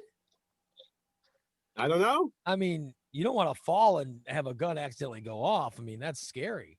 Yeah, I'm sure these people are very, very responsible. Yeah. The safety's on. Don't worry about it. So those are the people lined up outside Arizona. So it's all about intimidation. It's all about, we're going to make these poor volunteers and this really is both sides. Volunteers from both sides of the political spectrum who volunteered their time to sit there, and now they've got to worry about armed people, and not just armed, but armed like that, walking around trying to intimidate them. I saw that guy last night, and I was just like, oh my God, talk about overdoing it. I mean, it really was troubling. Well, it's all for show, and that guy's wanting to be on video, wanting to be on TV, wanting to be a star, wanting to go viral, and so he knows if he dresses up over the top, and then go ahead and throw a sash in there, the cameras will point to him. Maybe it wasn't a sash, but it did look kind of sashish, Yeah. Was it a sarong? It was a belt. It was a big thick belt, but it did look more like sideways cummerbund. I love how my describing it. I didn't have a sash, so I just made it out of this cummerbund. Was it a KFC napkin? No, he looked like he was somebody in Cuba in the 60s fighting for Castro. I mean, it was crazy. But I like how Rocky described it as a sash with made him seem like a Miss America a male figure skater getting ready to go to Was it a Red Lobster bib? He's like a guy getting ready to go to the ice and do his sequence, his militia dance sequence. Talk to the guy up like, excuse me, are you the hall monitor? Are you the one in charge? Because I see the thing. Are all the kids supposed to line up behind you? Is that how this works? Because you've got is this the line for the milk? It's unbelievable. Yeah, I just need to see my hall pass. And those guys just showed up. Yeah, I don't know if there was a Trump demanding to be let in because they were what's the word? Observers or something? Yeah, they were demanding to be observers, but they're already observers there from both sides of the they both sides. They have Republicans and Democrats there right now. And they not now, but when they And they were vetted, and they were, it's a yeah. You don't just let anybody in there, but apparently you do. Especially if they show up with guns, because those are the best people. And they were show also, up in the camouflage. The whole sheriff's department was there. Like there was a ton of. I mean, you got to give Arizona credit, or Maricopa County, or wherever that was, but because they had all their deputies were there, and making sure that these guys weren't up to no good. I'm just glad that kind of stuff didn't go on before the election, like they had threatened. Well, thank God, and thank God it didn't go on during the election, because that was the fear that those people would show up. Well, that's what I meant during and the day of. Yeah. It's just, I don't understand it. I don't understand what they're doing. People are desperate. They're going to lose their pop star. I mean, it's like. And people showed up to Michigan too. Now they were armed, but not as heavily armed as they were in Arizona. But that was in Michigan when they were demanding, I'm not sure what they were demanding, because Michigan had already been called for Biden, and they're demanding that Trump win. That's what they're demanding. And whatever, I mean, that's the demand. Trump needs to win this. And we're going to stand around and walk around with guns until you make it happen, basically. But, I mean, the people counting the votes don't give a shit who wins. They just want to make sure that every vote is counted. I mean, I'm sure they have a personal. That's why they make sure there's an even number from both sides. Both sides. Personal choice. But yet that's not, they're there just to count the votes. When they count the votes, they don't, you might be someone who's a Trump fan, but if you see a Biden vote, you're like, there's a Biden vote. That's it's how two people. Yeah. It's two people. It's one from each. And then they have three that oversee the whole thing. 3 from each.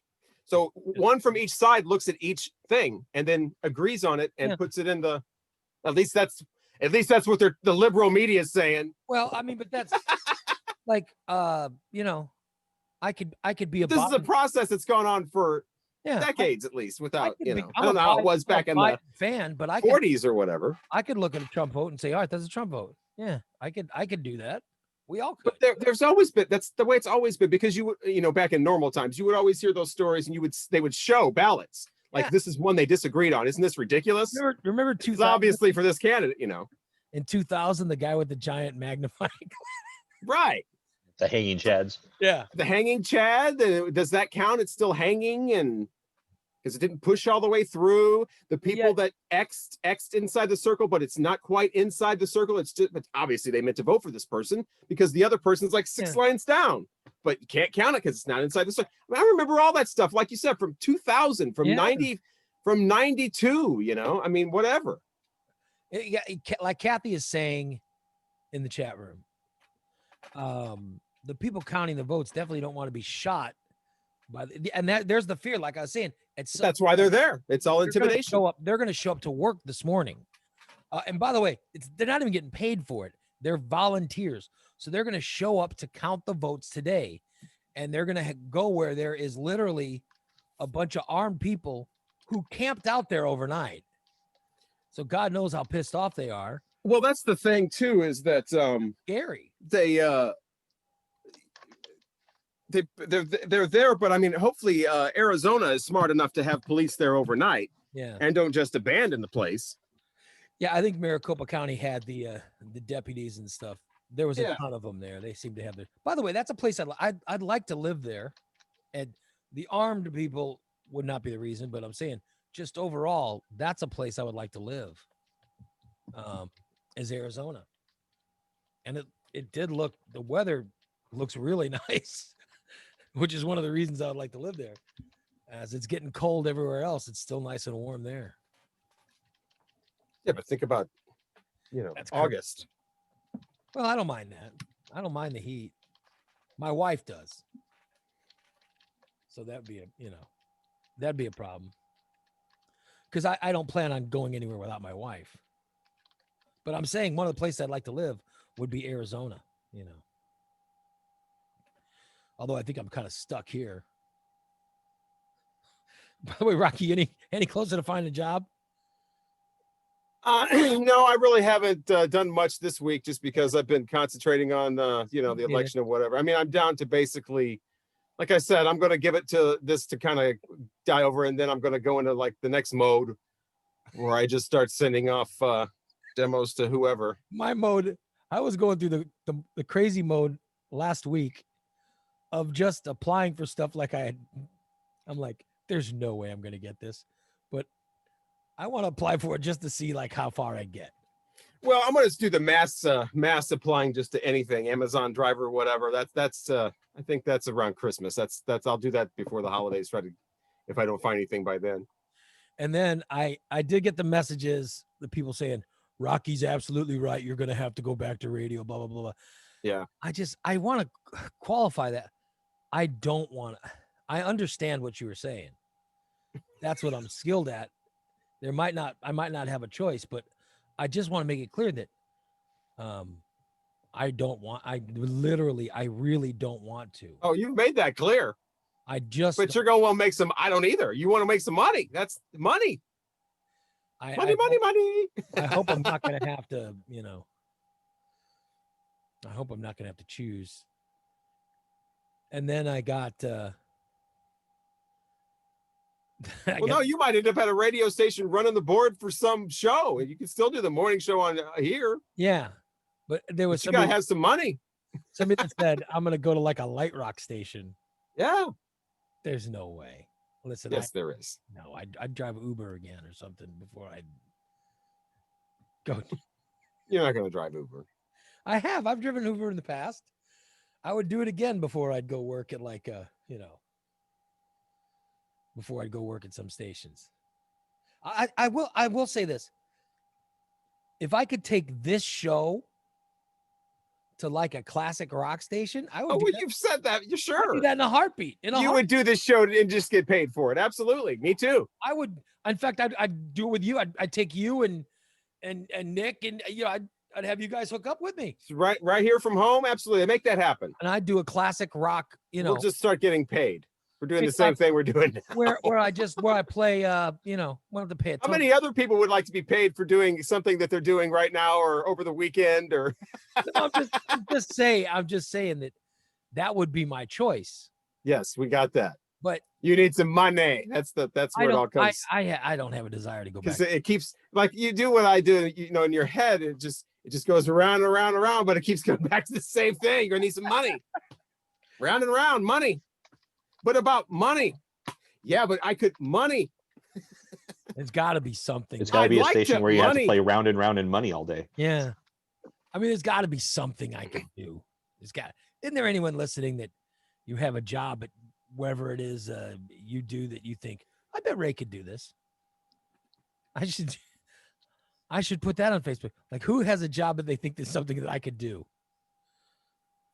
That sounds a little pitiful.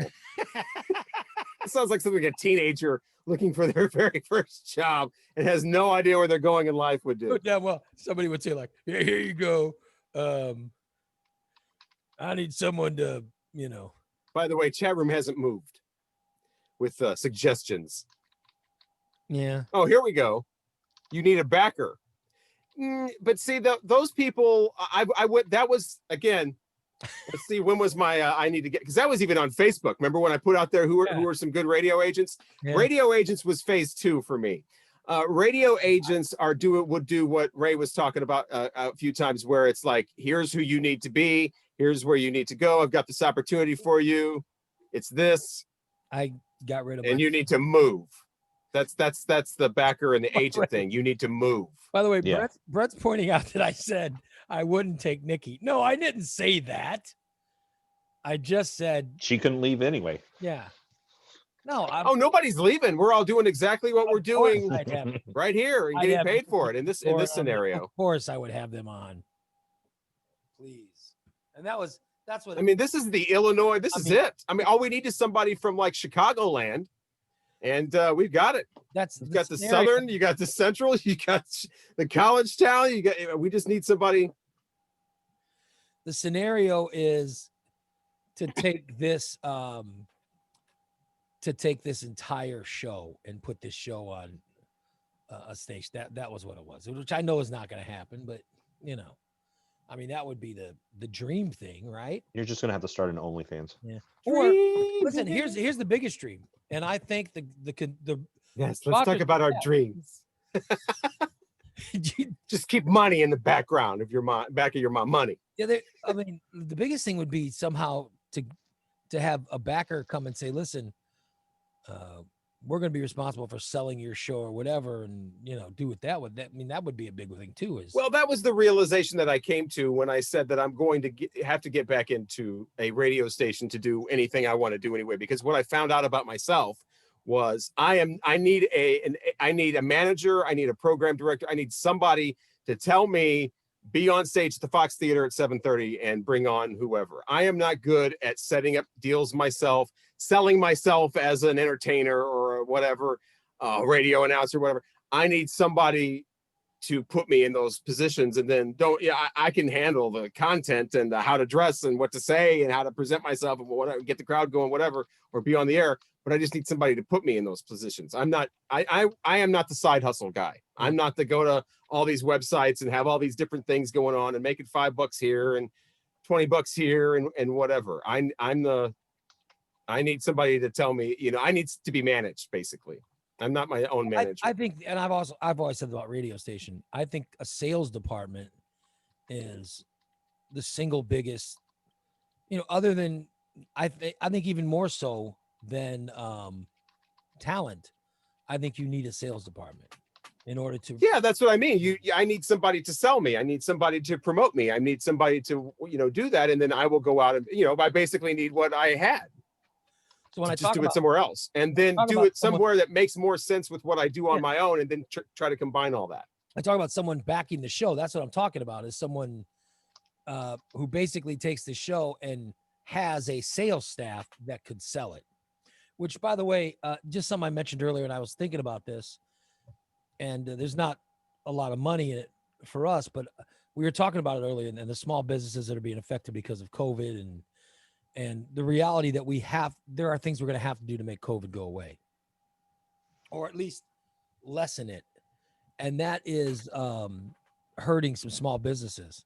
But like I said, McDonald's are going to be fine. McDonald's will be fine. Burger King will be fine. These small,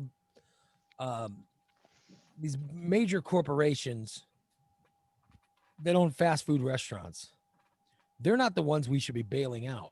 The ones we should be bailing out are like restaurants owned by like a family or owned by like a single guy or a girl or whatever. Those are the businesses that are really hurting, that employ people, and they're employed as like waiters and waitresses and hostesses or hostess, whatever. The conservative response to that, though, is look how many employees McDonald's has, as opposed to mom and pop with them and whatever. I mean, during the pandemic, I have driven by McDonald's and I've driven by these fast food restaurants a ton. And I have noticed that they're not hurting. Like the McDonald's drive-thru is more packed now than I have ever seen it. So they've brought up those prices too. I mentioned that before. Have you? I'm not going to say it because some of them haven't done it. I'm not going to say which one, but one of them in particular is charging more than what you would pay for, burgers and fries, whatever, just about the same or more than you would pay at a 54th Street Grill or a Chili's or something like that, a fast food place. Yep. And there's others that are they've all, because I did that. I treated myself and splurged and went out and got fast food because I try not to spend money on absolutely anything. Right. And so I felt like I deserved something because I think I don't know, I applied somewhere or something. Did you tell the hubby that you're going out and visiting fast food locations? Location. And it's very important that that's understood. Do you keep that to yourself or do you share that with the hubby? No, I share that. Yeah. Because there are times when I've gone out. I really don't know anything that and maybe I stopped. Well, I guess I wouldn't really say it on a radio thing that he's listening to, but I don't really think there's any. I know that's what's so I don't know, unattractive about me to some people. I'm not mysterious. I'm not.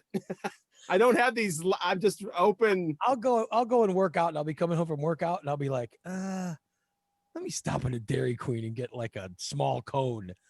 And okay, well, if you're going to go to Dairy Queen, then my wife says, look at the board of what you're ordering and check those prices. That's all I'm saying. Yeah. If you're going to do Dairy Queen.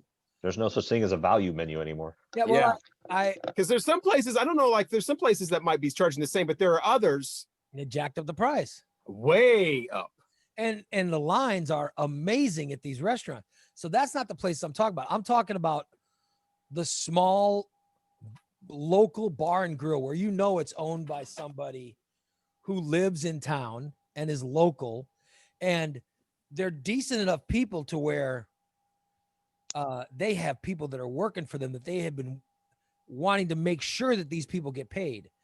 And I'm just like, this is the kind of shit why they should have passed that bill that the House passed a bill in May, and they just passed it again, and they passed another version of it in October 2nd.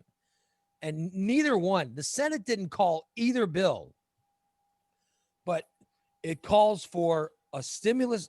One of them called for 2 stimulus checks to all the American people, but it also called for money for small businesses. But it defines what a small business is. And these are the businesses that I'm talking about. And it didn't call for money to go to airlines and money to go to giant corporations, which is one of the reasons that the Senate didn't like it, which is why they didn't call it.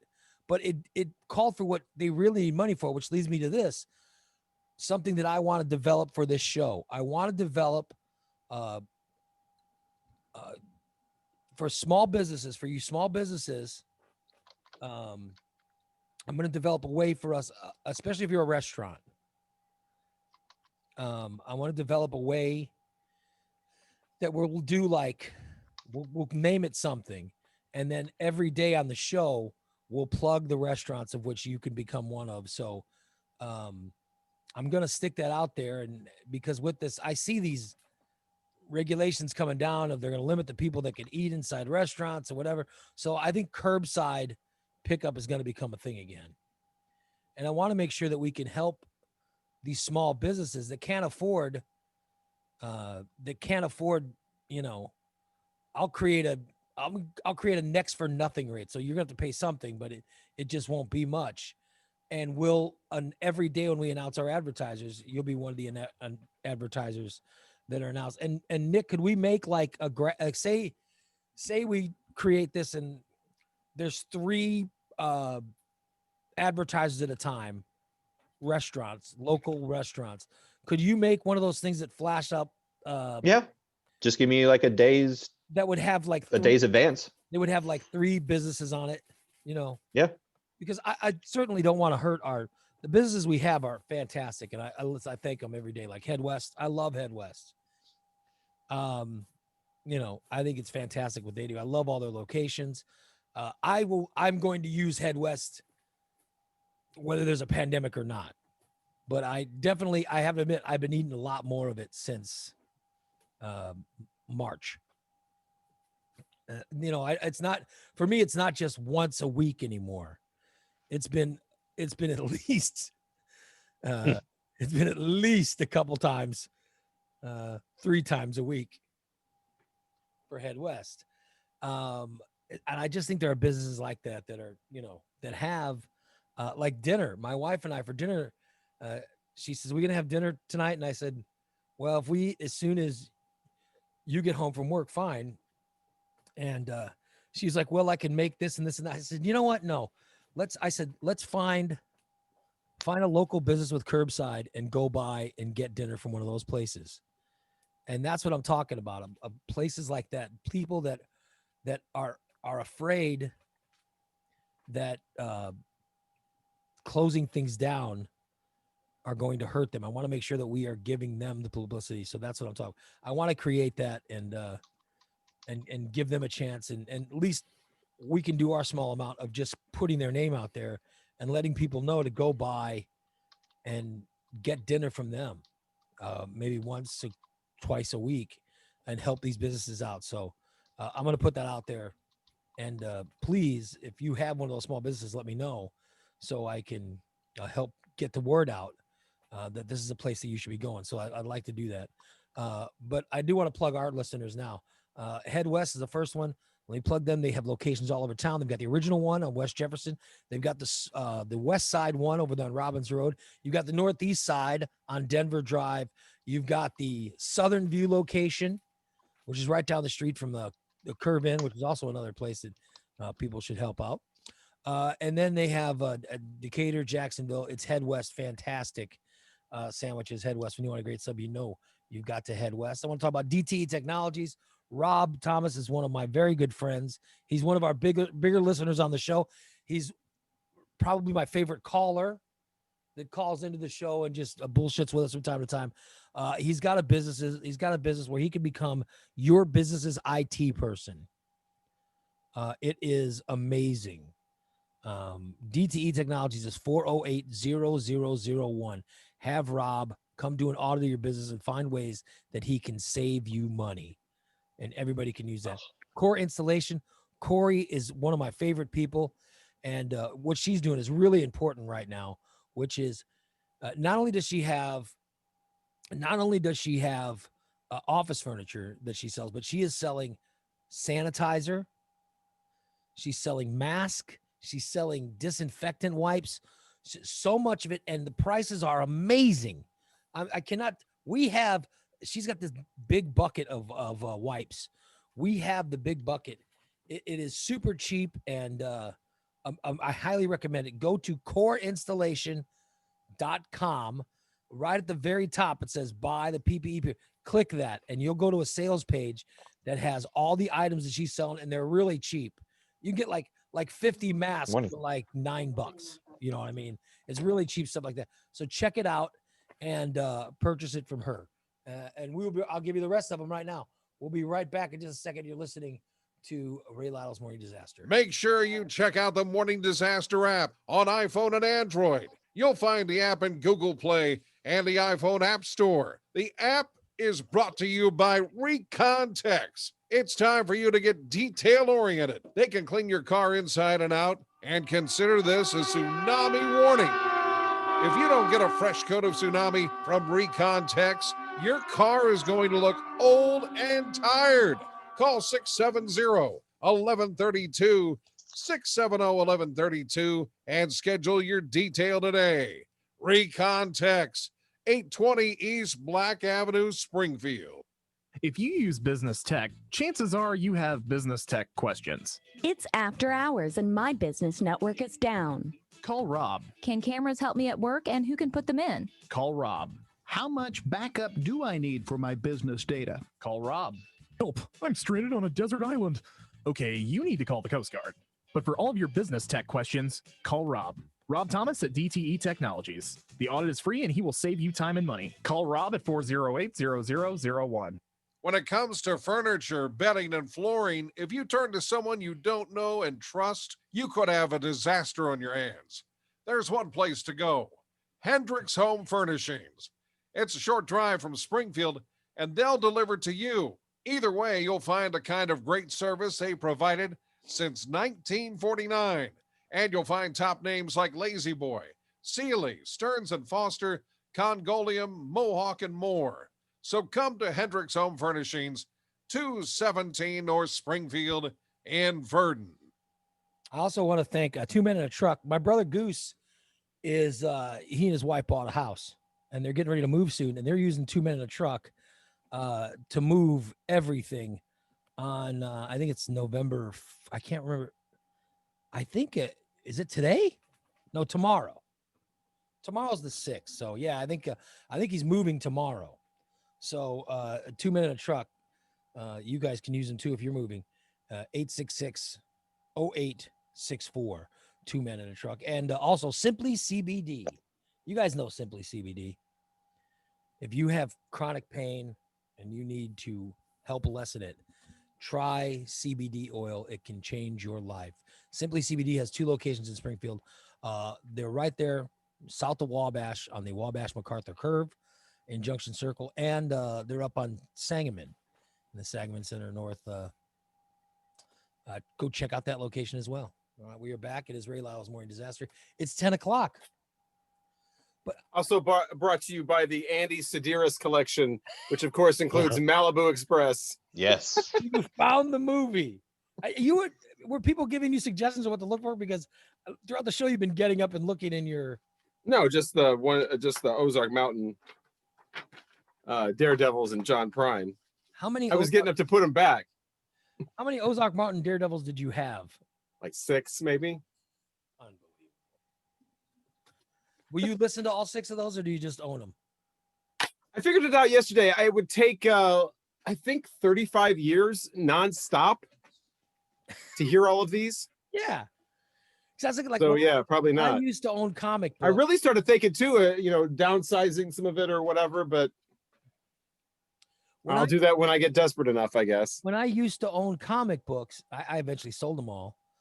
But you sold them all because you needed the money. You didn't sell them all just I wasn't working, and I needed money, and That's what I'm saying. If that's another thing is all of this. If I need to, I could start. Hello. I wish to God I still owned them. Yeah. Well, I don't want to do that. I don't want to start selling stuff if I don't need to, and then start regretting getting rid of it. If I won the lottery, or with records, it goes up, in value.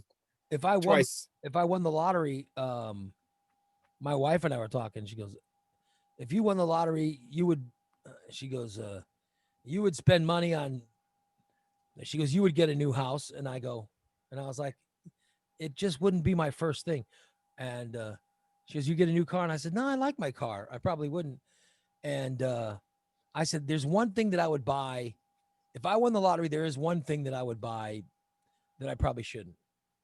And I said, that would be, I'd want to buy my comic book collection back, which would be insane because I didn't read all the books. You just feel like something is missing. It's a missing piece that you want to get back. Yeah. And a lot of the record collecting from the older people or from people who traded in their collections or sold in their collections and replaced them all with CDs. And now that nobody cares about CDs anymore, they all want their records back. So it's this like middle-aged crisis quest. All of us going out trying to regain what we gave up in the 90s. It's collecting records like what half of this is about, When I collected comic books, I had them, and occasionally I'd be like, "Oh, let me read some old books," and I'd always go back and read the same ones over and over again. Like I would read. Even now, if I was going to read old books, I'd read like the Avengers that Brian Michael Bendis wrote from like 10 years ago or 15 years ago. I would go back and read that for like the 5th time. It's not like I'm finding a new one to read whenever I go to read something. See, I got the Marvel Unlimited subscription service, so I can just read them on my phone now. Yeah, but do you go back and when you want to read the old ones? Reading comic books on a phone. Oh, this is a question. Don't you just listen to music on a phone? Well, it's a question. It's the same. It's just music on the phone all the time. So, when you go back and read old ones, Nick, do you read the same ones over again, or do you go back and say, "I'll read something I never read before"? When I first got the subscription, I read all the stuff that I used to read. Now I'm reading stuff that I never read before. Well, like Rocky, do you go back and listen to the same records over and over again? Or do you say, let me get... Okay, here's where I expose myself as being a complete dork. I got a pair of speakers and an upgrade. Yeah. About 3 years ago. And when I did that, I kind of reset my listening experience. And since then, I've been going through and marking and rating. So I know I've listened to all of them. Commenting on some of them, whatever, on a couple of websites. 2 websites in case one website goes away. You do the YouTube thing, yeah. And I'm like each album gets rated or whatever. Okay. And I've started off with, I'm doing like maybe 40 different bands or artists, and I'm doing their entire discography, listening from like the first album to the last. And if I don't have it, then I stream it. And so that's what I've been doing. But it kind of got caught off track when I got fired because I can't bring myself to just sit around and listen to music now. I feel like, I got to be doing something. So it's kind of on pause now, but that's what I was doing. Like, I know with me. And I listened to each album 4 times. Oh, for God. Wow. See that? And if I can, I listen in different media. Like I'll listen to the record. And if I have the CD, I'll listen to the CD and then, that kind of thing. Yeah, that can. But not 4 times in a row. I'll listen to different and then come back to that and then put it away. And then I know I've listened to it 4 times. Dork. When I was collecting, and I still have. But it all sounds incredible. I got those awesome new speakers and a new, a couple of other new things. So I've still got comics digitally. I just don't physically have them anymore.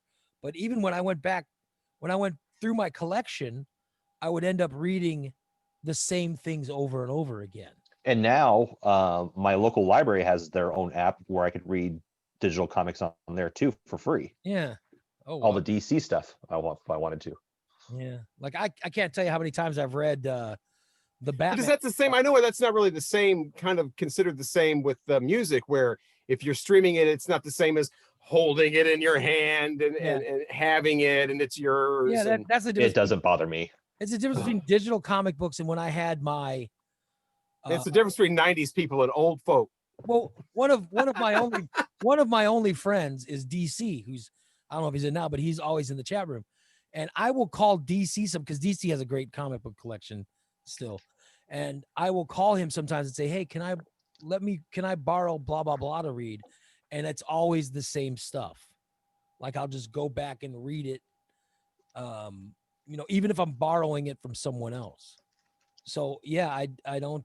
There's still books. There's books that I had never read, and even when I go back now, I find myself not reading them. Well, I have a few sections down there that you can't see of records that I'm never. Andy Williams and Al Martino. That stuff you get at every flea market has for 50 cents. I just acquired those by buying a box of other. But I don't want to get rid of them, and they're not worth anything. So it'd be like you might as well throw them away. So, but they're just kind of there. Williams albums. But yeah, I'm never going to listen to him. Yeah, in abundance, because you end up with that. And Herb Albert, but Herb Albert's okay. But Herb Albert's good. Andy Williams, I don't know why people. I guess because he had a TV show. But wow, people bought his albums. Must have I can't imagine going into a record store in 1968 and you see all these, the Beatles and the Rolling Stones and Aretha Franklin and you're going to go for the Andy Williams.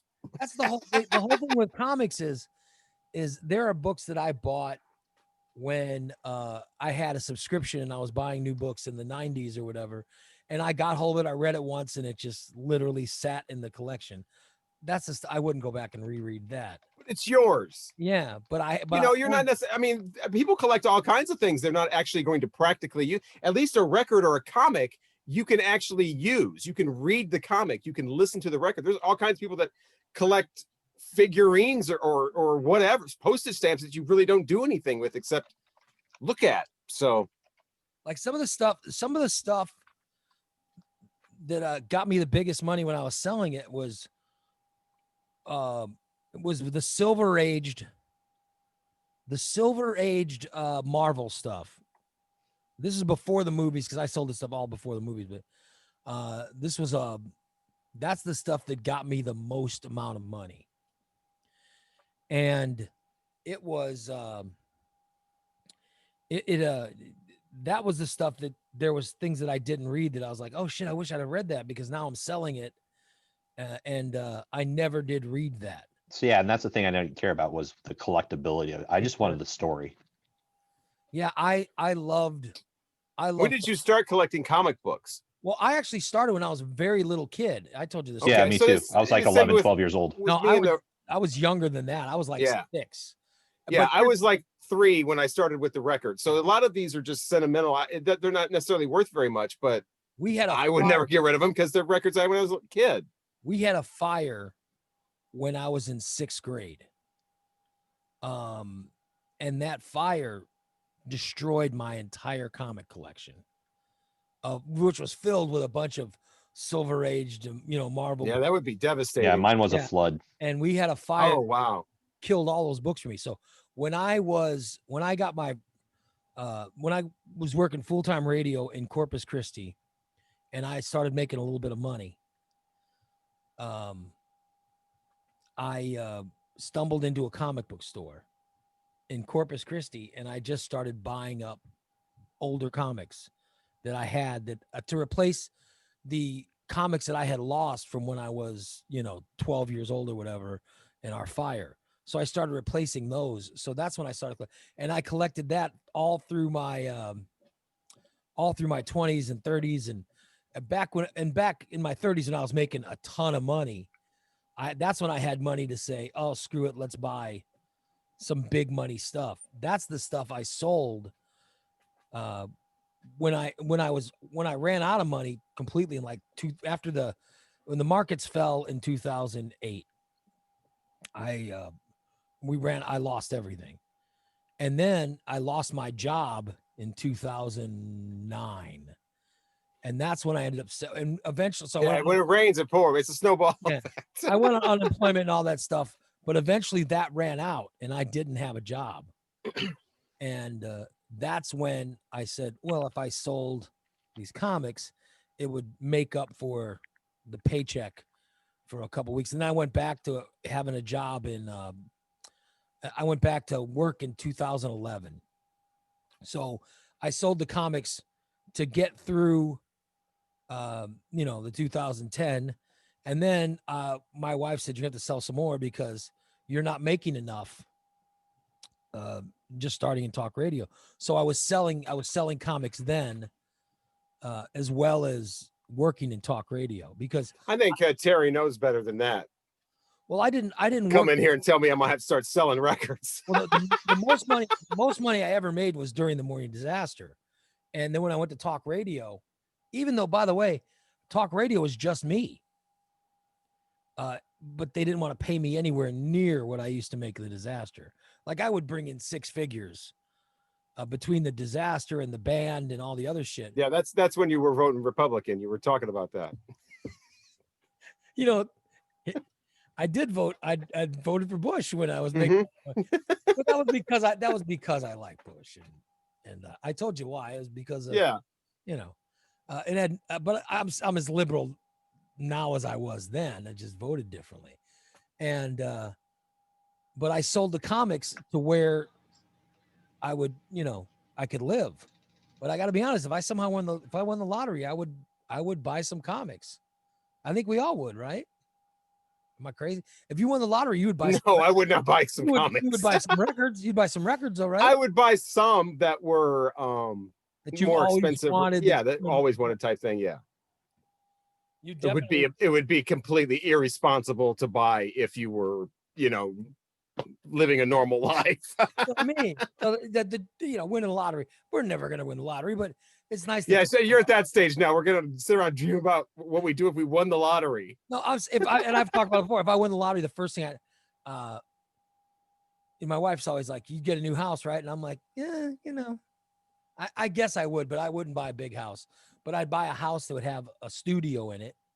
Yeah. So I think the first thing I would do is, like I made this prediction. I think that new houses and houses will be retrofitted when they're sold or whatever. I think everybody's going to be expected to pretty much have an office space in their house with a complete camera set up and a Zoom thing and for meetings and have their own none of this. I don't have that. My computer won't do that stuff. No, everybody's going to have to be expected to. So if I work from home, basically, if I won the lottery, I would open up an LLC of this show, and I would sign you and Nick to contracts. You know what I mean? I'd pay you guys and say, you guys work for me.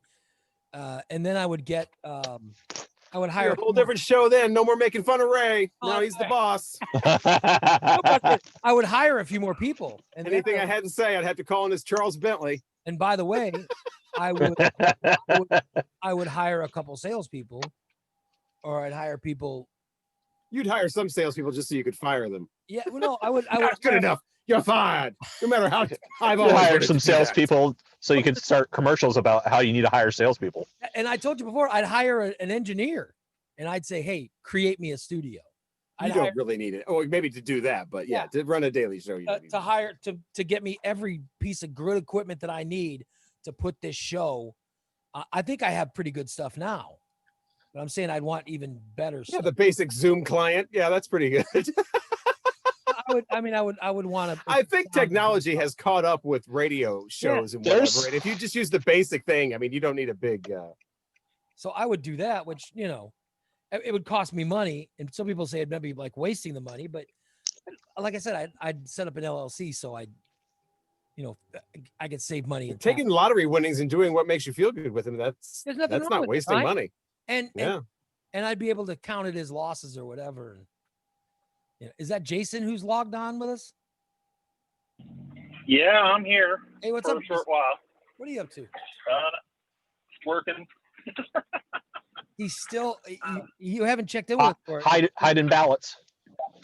It's been weeks since you've checked. Yeah. Well, I went back to work full time, so with everything that's been going on, they've got a new sub hired for me now, so I'm pretty much only off on the weekends again. So I'm sorry your boy Trump lost the election, or is a losing. I don't know if it's a done deal now. He could still win, but I'm sorry that. when the hell did I say I was for Trump?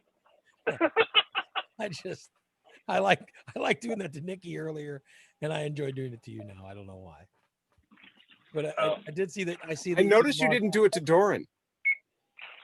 No, because Doran gets pissed. Yes. Like you notice with Doran, there's some jokes I don't go down. You know what I mean? Yes. You know, I've been friends with Doran for a long time. I also know what pisses her off. So, you know. By the way, you were looking for other jobs to do in the chat room that you could be good at. There were only 2 answers after 45 minutes. I didn't see porn star and porn fluffer are the 2 answers. I would assume you probably start as a fluffer and then move on to being a star. Porn fluffers are the people who keep the guys hard. Yes. It all depends on whether you want to take a shot or not. Technically, a fluffer could also keep nipples erect. You big guy with the ice cubes. You think that's that's usually a woman. Fluffing people is it would not be something I'd be good at. By the way, Kathy says, hi, Jason. Good to hear from you. Look at that. You're getting people commenting on you.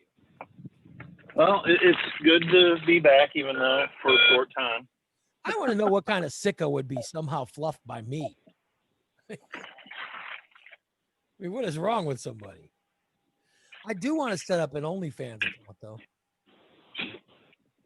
Where I'm, doing something.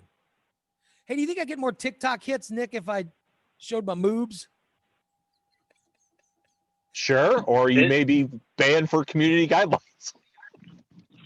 Yeah, you never know. It could go either way. I'm going to show my moobs to you now. Thanks for coming to Ray Lytle's OnlyFans page. Welcome to Moob Talk. Welcome to Moob Talk. This week on Moob Talk, you never know. If there were some sickos into it, I'd sell. There probably are. Just start selling pictures of your feet. See what happens. Nobody. I think I have nice feet, though. You never know. I don't have bad feet. I saw a guy on TikTok. Oh my God. His feet were disgusting. Have you ever watched any of those pimple popper videos? Oh, no. My God. Yeah. I've not watched them. They're on Tosh.0 talks about them or talked about them. Rocky, TikTok is filled with pimple popper videos.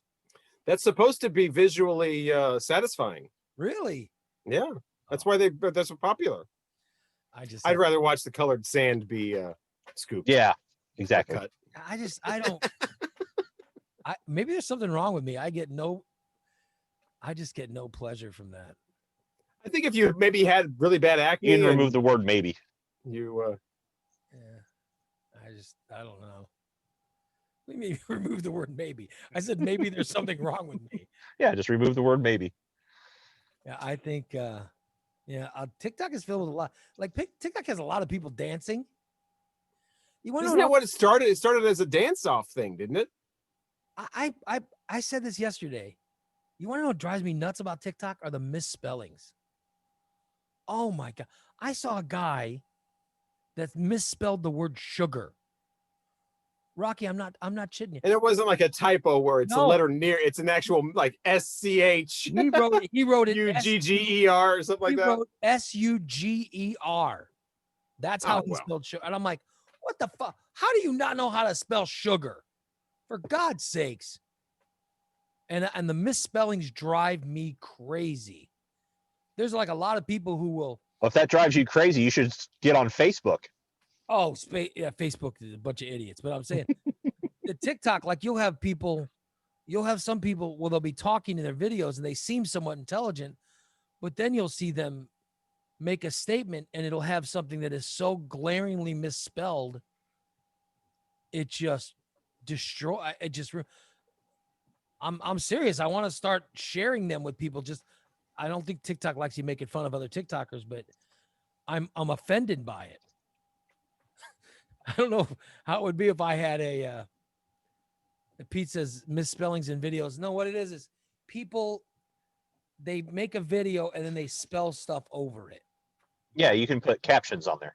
Yeah, that's the stuff where the Or in the misspellings. descriptions too, probably. Or in the descriptions, yes. There's the misspellings, and it makes me crazy because I don't understand why you would publicly do that. It drives me nuts.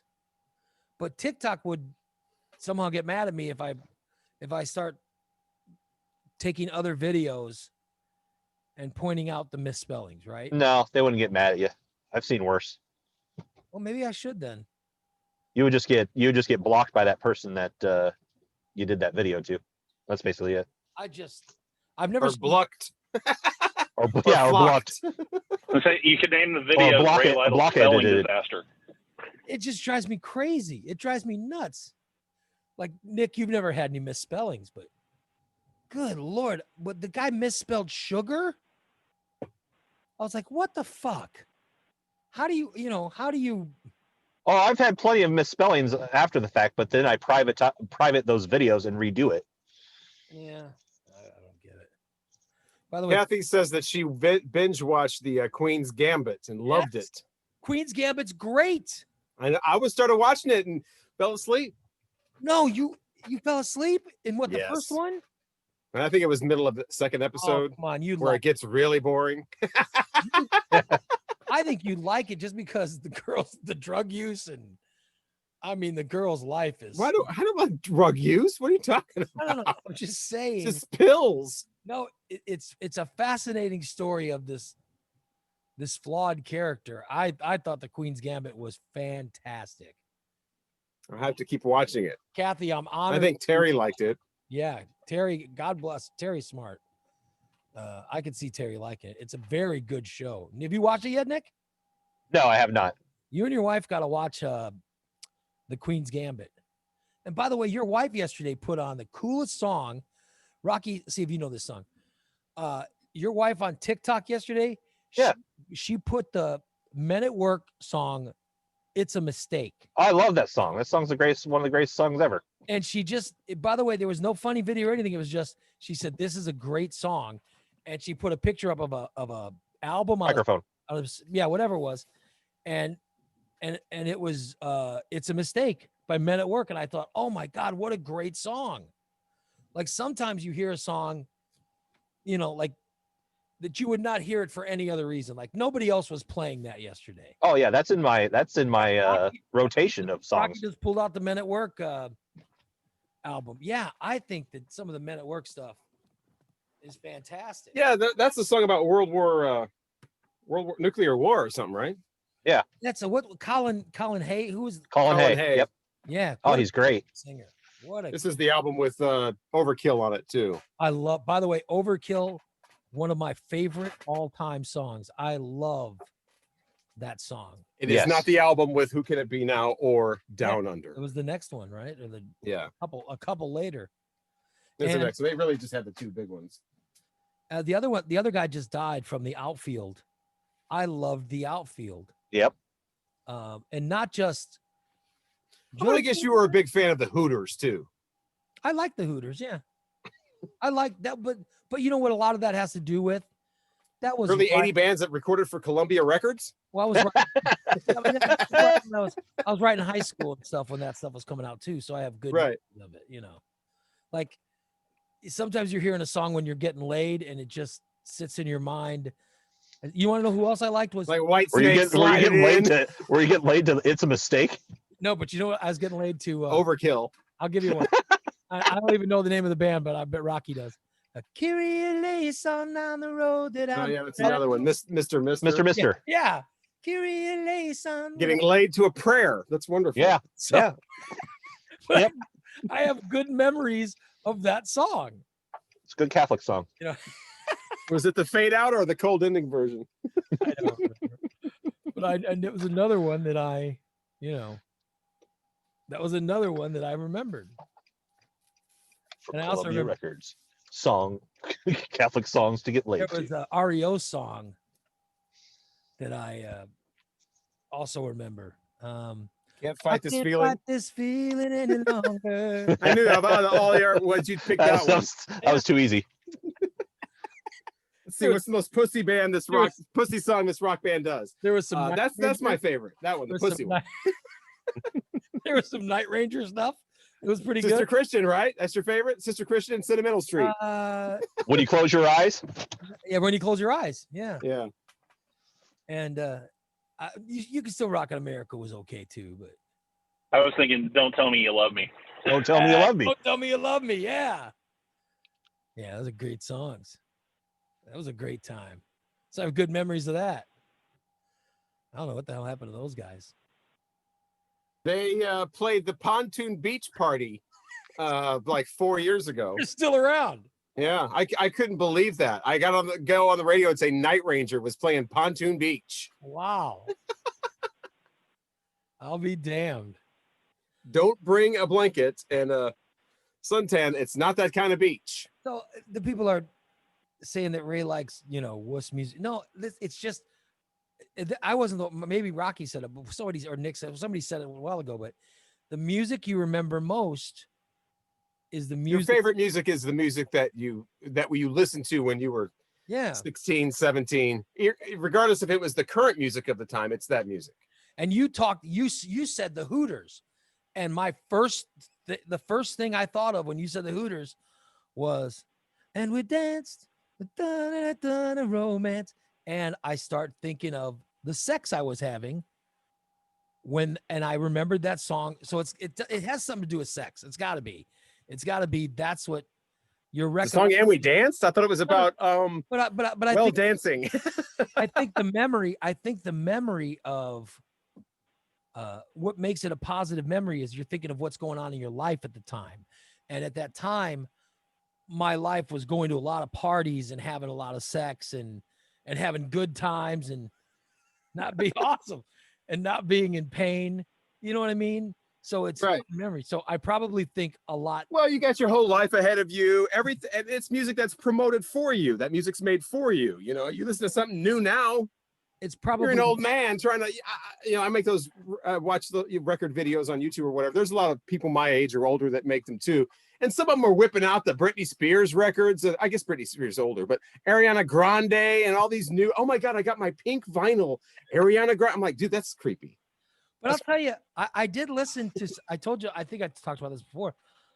My daughter likes Harry Styles, and so I've listened to Harry Styles albums, and I got to tell you. And the other one is but you're not going out and buying Harry Styles records for yourself and then making videos showing the record and oh my God, I got my Harry Styles record in today. There's another guy. There's another guy that I like. What is his name?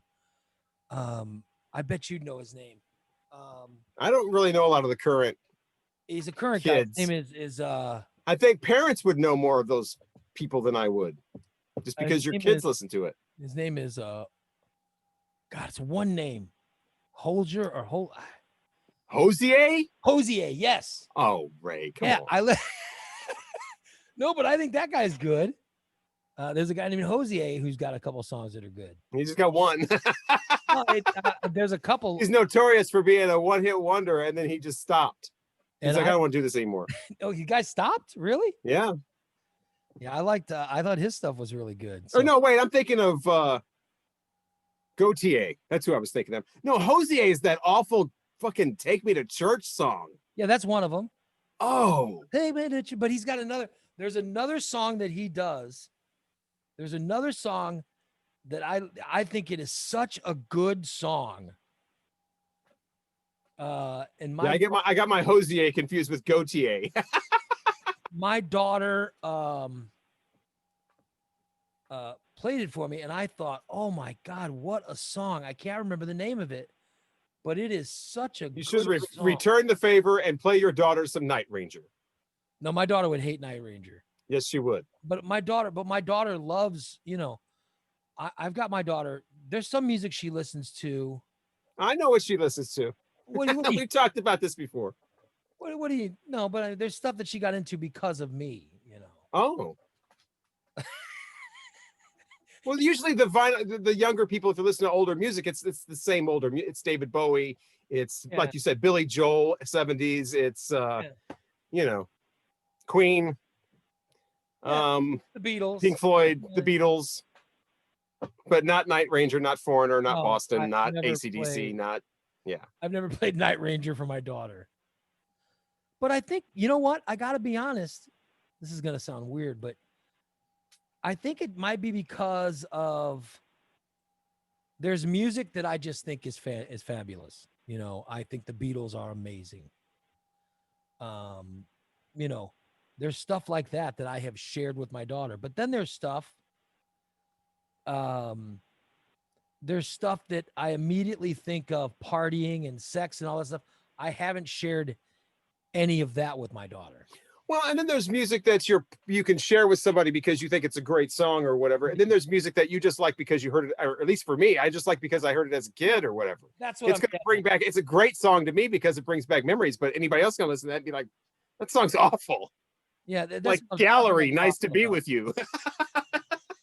that's what I'm talking about. Is there, you know. But you definitely don't want to have sex songs and be sharing those. Yeah, I don't share that stuff with my daughter. Like I don't share the stuff that made me think about you know, partying and sex and stuff like that. I don't share that with my daughter. Play some Pat Travers for. Yeah. Here, listen to this song called Snortin' Whiskey. Here's Boom Boom, Out Go the Lights.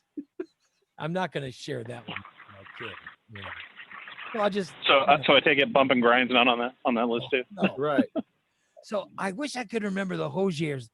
There is a song by Hozier that is so good. Is it a single? Do you know? Is it like a hit? Like on the radio? I don't know. I don't. Your daughter played it for you? Yeah, it was on her. My daughter has. Oh, so it could have just been an album track. She has all her music. She has all her music on her phone. And sometimes we would go for rides. I thought you said she had records. Yeah, she does. But she's also got everything on her phone. So we would go for rides in the car and she would plug her phone into my stereo. And so it would just play while we're driving around. And sometimes a song would catch me and I'd go, oh, what is this song? And she'd tell me, oh, that's so-and-so. From Eden? Is that what it's called? Or Sedated? No. Someone New? I cannot remember the song. I wish my daughter. Or Better Love from The Legend of Tarzan. If my daughter was awake, I would ask her and she'd let me know. But There's Almost, and then Nina Cried Power. Or I didn't realize he had so many top 10. Maybe these are the UK. Hold on. Yeah, but it was. Yeah, those were Ireland. Never mind. He's only got one hit. It was a Hozier song, and it wasn't. I mean, Take Me to Church was not the song. Like that one was all right, but that was not the great one. There was another one that was really, really good, and I was like, "That's an amazing song." So I hear stuff like that. That's how I first got into Harry Styles, because I go, "What the hell is this?" My daughter goes, "That's Harry Styles." And I'll be like, and the other one was the 1975. Was also a band that she had that was really good. But I don't know what they did, but I don't know if she likes them anymore, but they had some really good songs as well. So even now, there's new music that will blow my mind because it just sounds great. But the stuff I share with her is stuff that when I was young, like there was you know, like the Who. Like there'd be stuff I'd listen to where it just would be amazing. And then there was stuff that I liked because of the stuff that was going on around listening to it, you know. And that stuff I wouldn't share with her because how do I share that memory? I'm not going to share a. Well, it's probably not a great song. You share a song with your daughter, it should be a great song, not some rock song that was just on all the time and made you feel like, you know. That I felt like because I was a kid and right, yeah, for the time and all that stuff. That's your memories, not necessarily a great song. Yeah. Somebody, Kathy's talking about Cher. Here's the Cher album that one of those ones where they change the cover, and so this is kind of a rare cover. If you look at it closely, it looks like a skull, but it's actually her next to a stone heart with a weird. Really? Yeah, it kind of looks like a skull. So they got rid of that Yeah, they changed it. It was too eerie or whatever, or morbid. So they changed it to like her with her thumbs in her like pants, and she's got like a heart necklace on or something.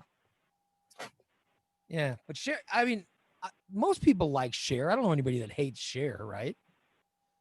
Well, I'd imagine she's not popular with like a lot of rock.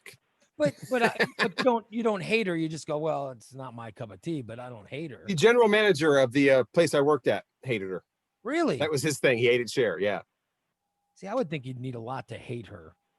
Like there's some bands maybe, or some artists that maybe you don't like, but you don't hate them. There's some other artists you immediately hate. But she's done so many different things that it's kind of like something's got to be there for somebody. Like even the Bon Jovi crowd. Well, I'll be honest. I would have a problem with anybody who hated like Dolly Parton. You know, Dolly Parton's been around forever, and she might not be my cup of tea. Well, she's pissed off. Oh well, I certainly don't hate her. I think she's talented. You know what I mean? I think there are artists like that. There, you just go, yeah, they're talented. I can't tell you a lot about them, but I certainly don't have any negative thoughts towards them. And the first one I can think of is like a Dolly Parton. You know.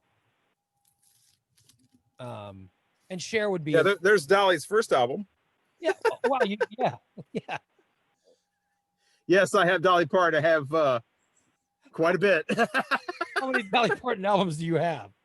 1, 2, 3, 4, 5, 6, 7, 8, 11, 12, 13. Oh, for heaven's sakes. 14.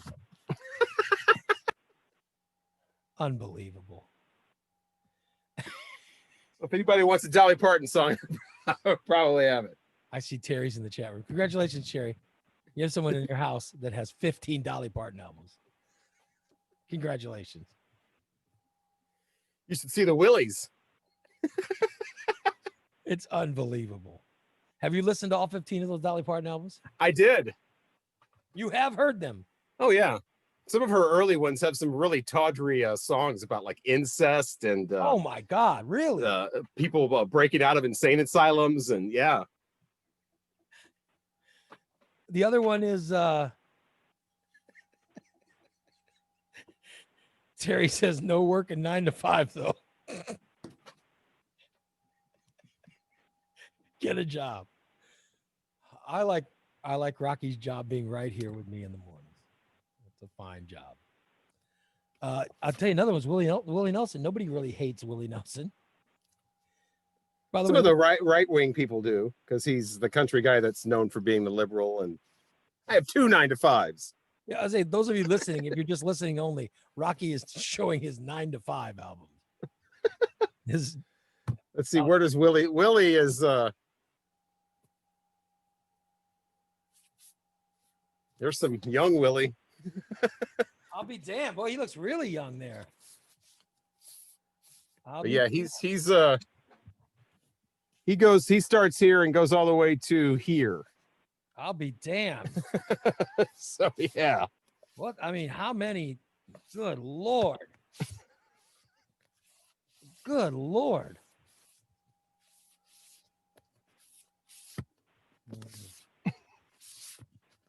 I think the rest of the day I'm going to go nuts thinking about this Hozier.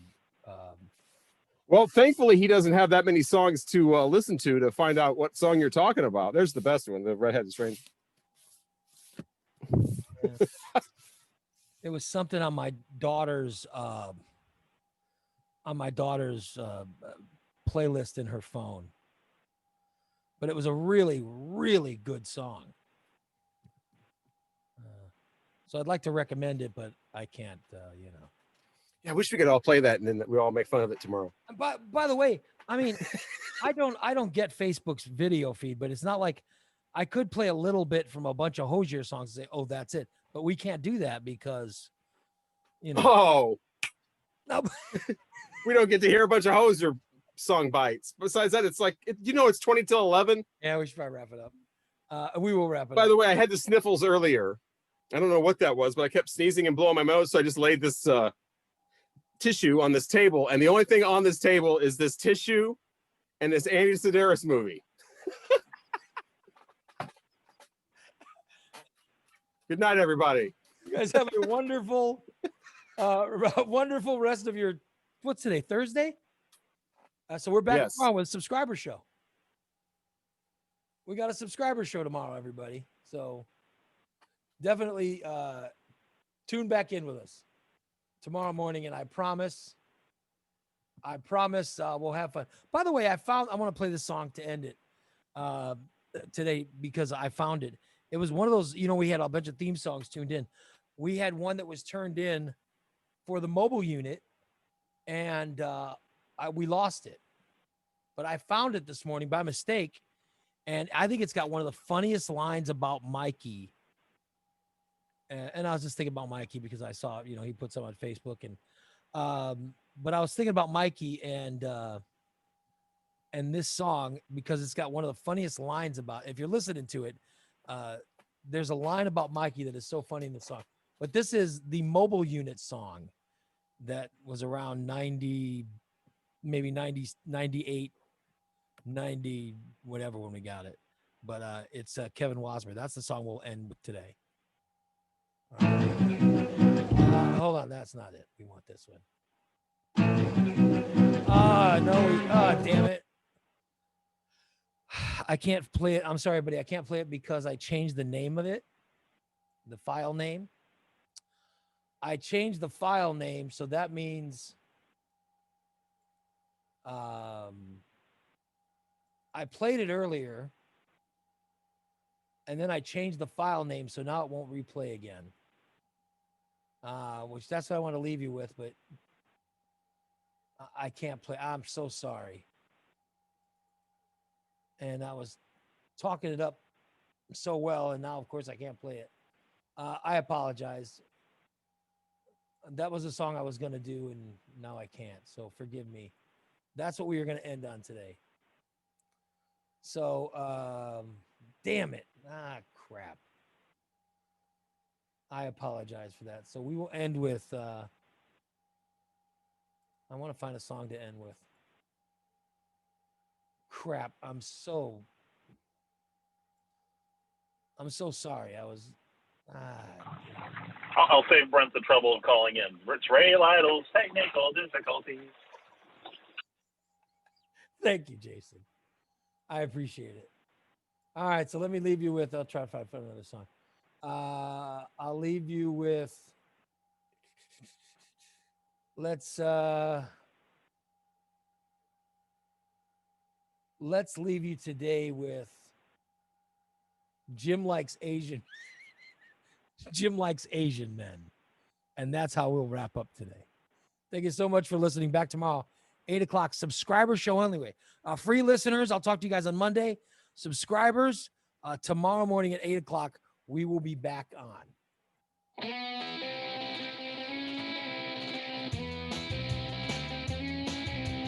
He would really like to go to Japan.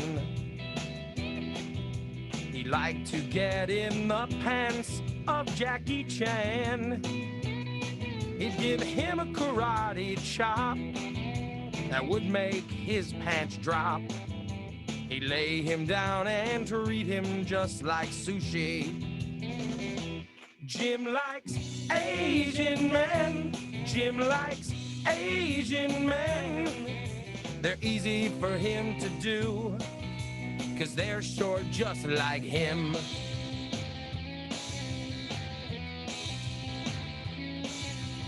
He would like to head over for China. If you're Chinese, he'd take you from behind ya.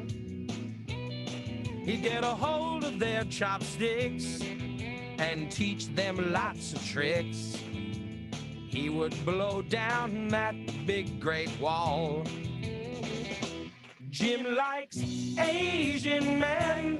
Jim likes Asian men. They're easy for him to do, because they're short just like him.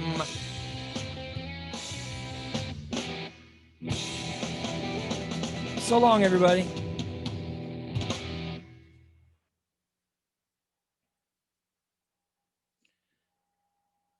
Bye bye.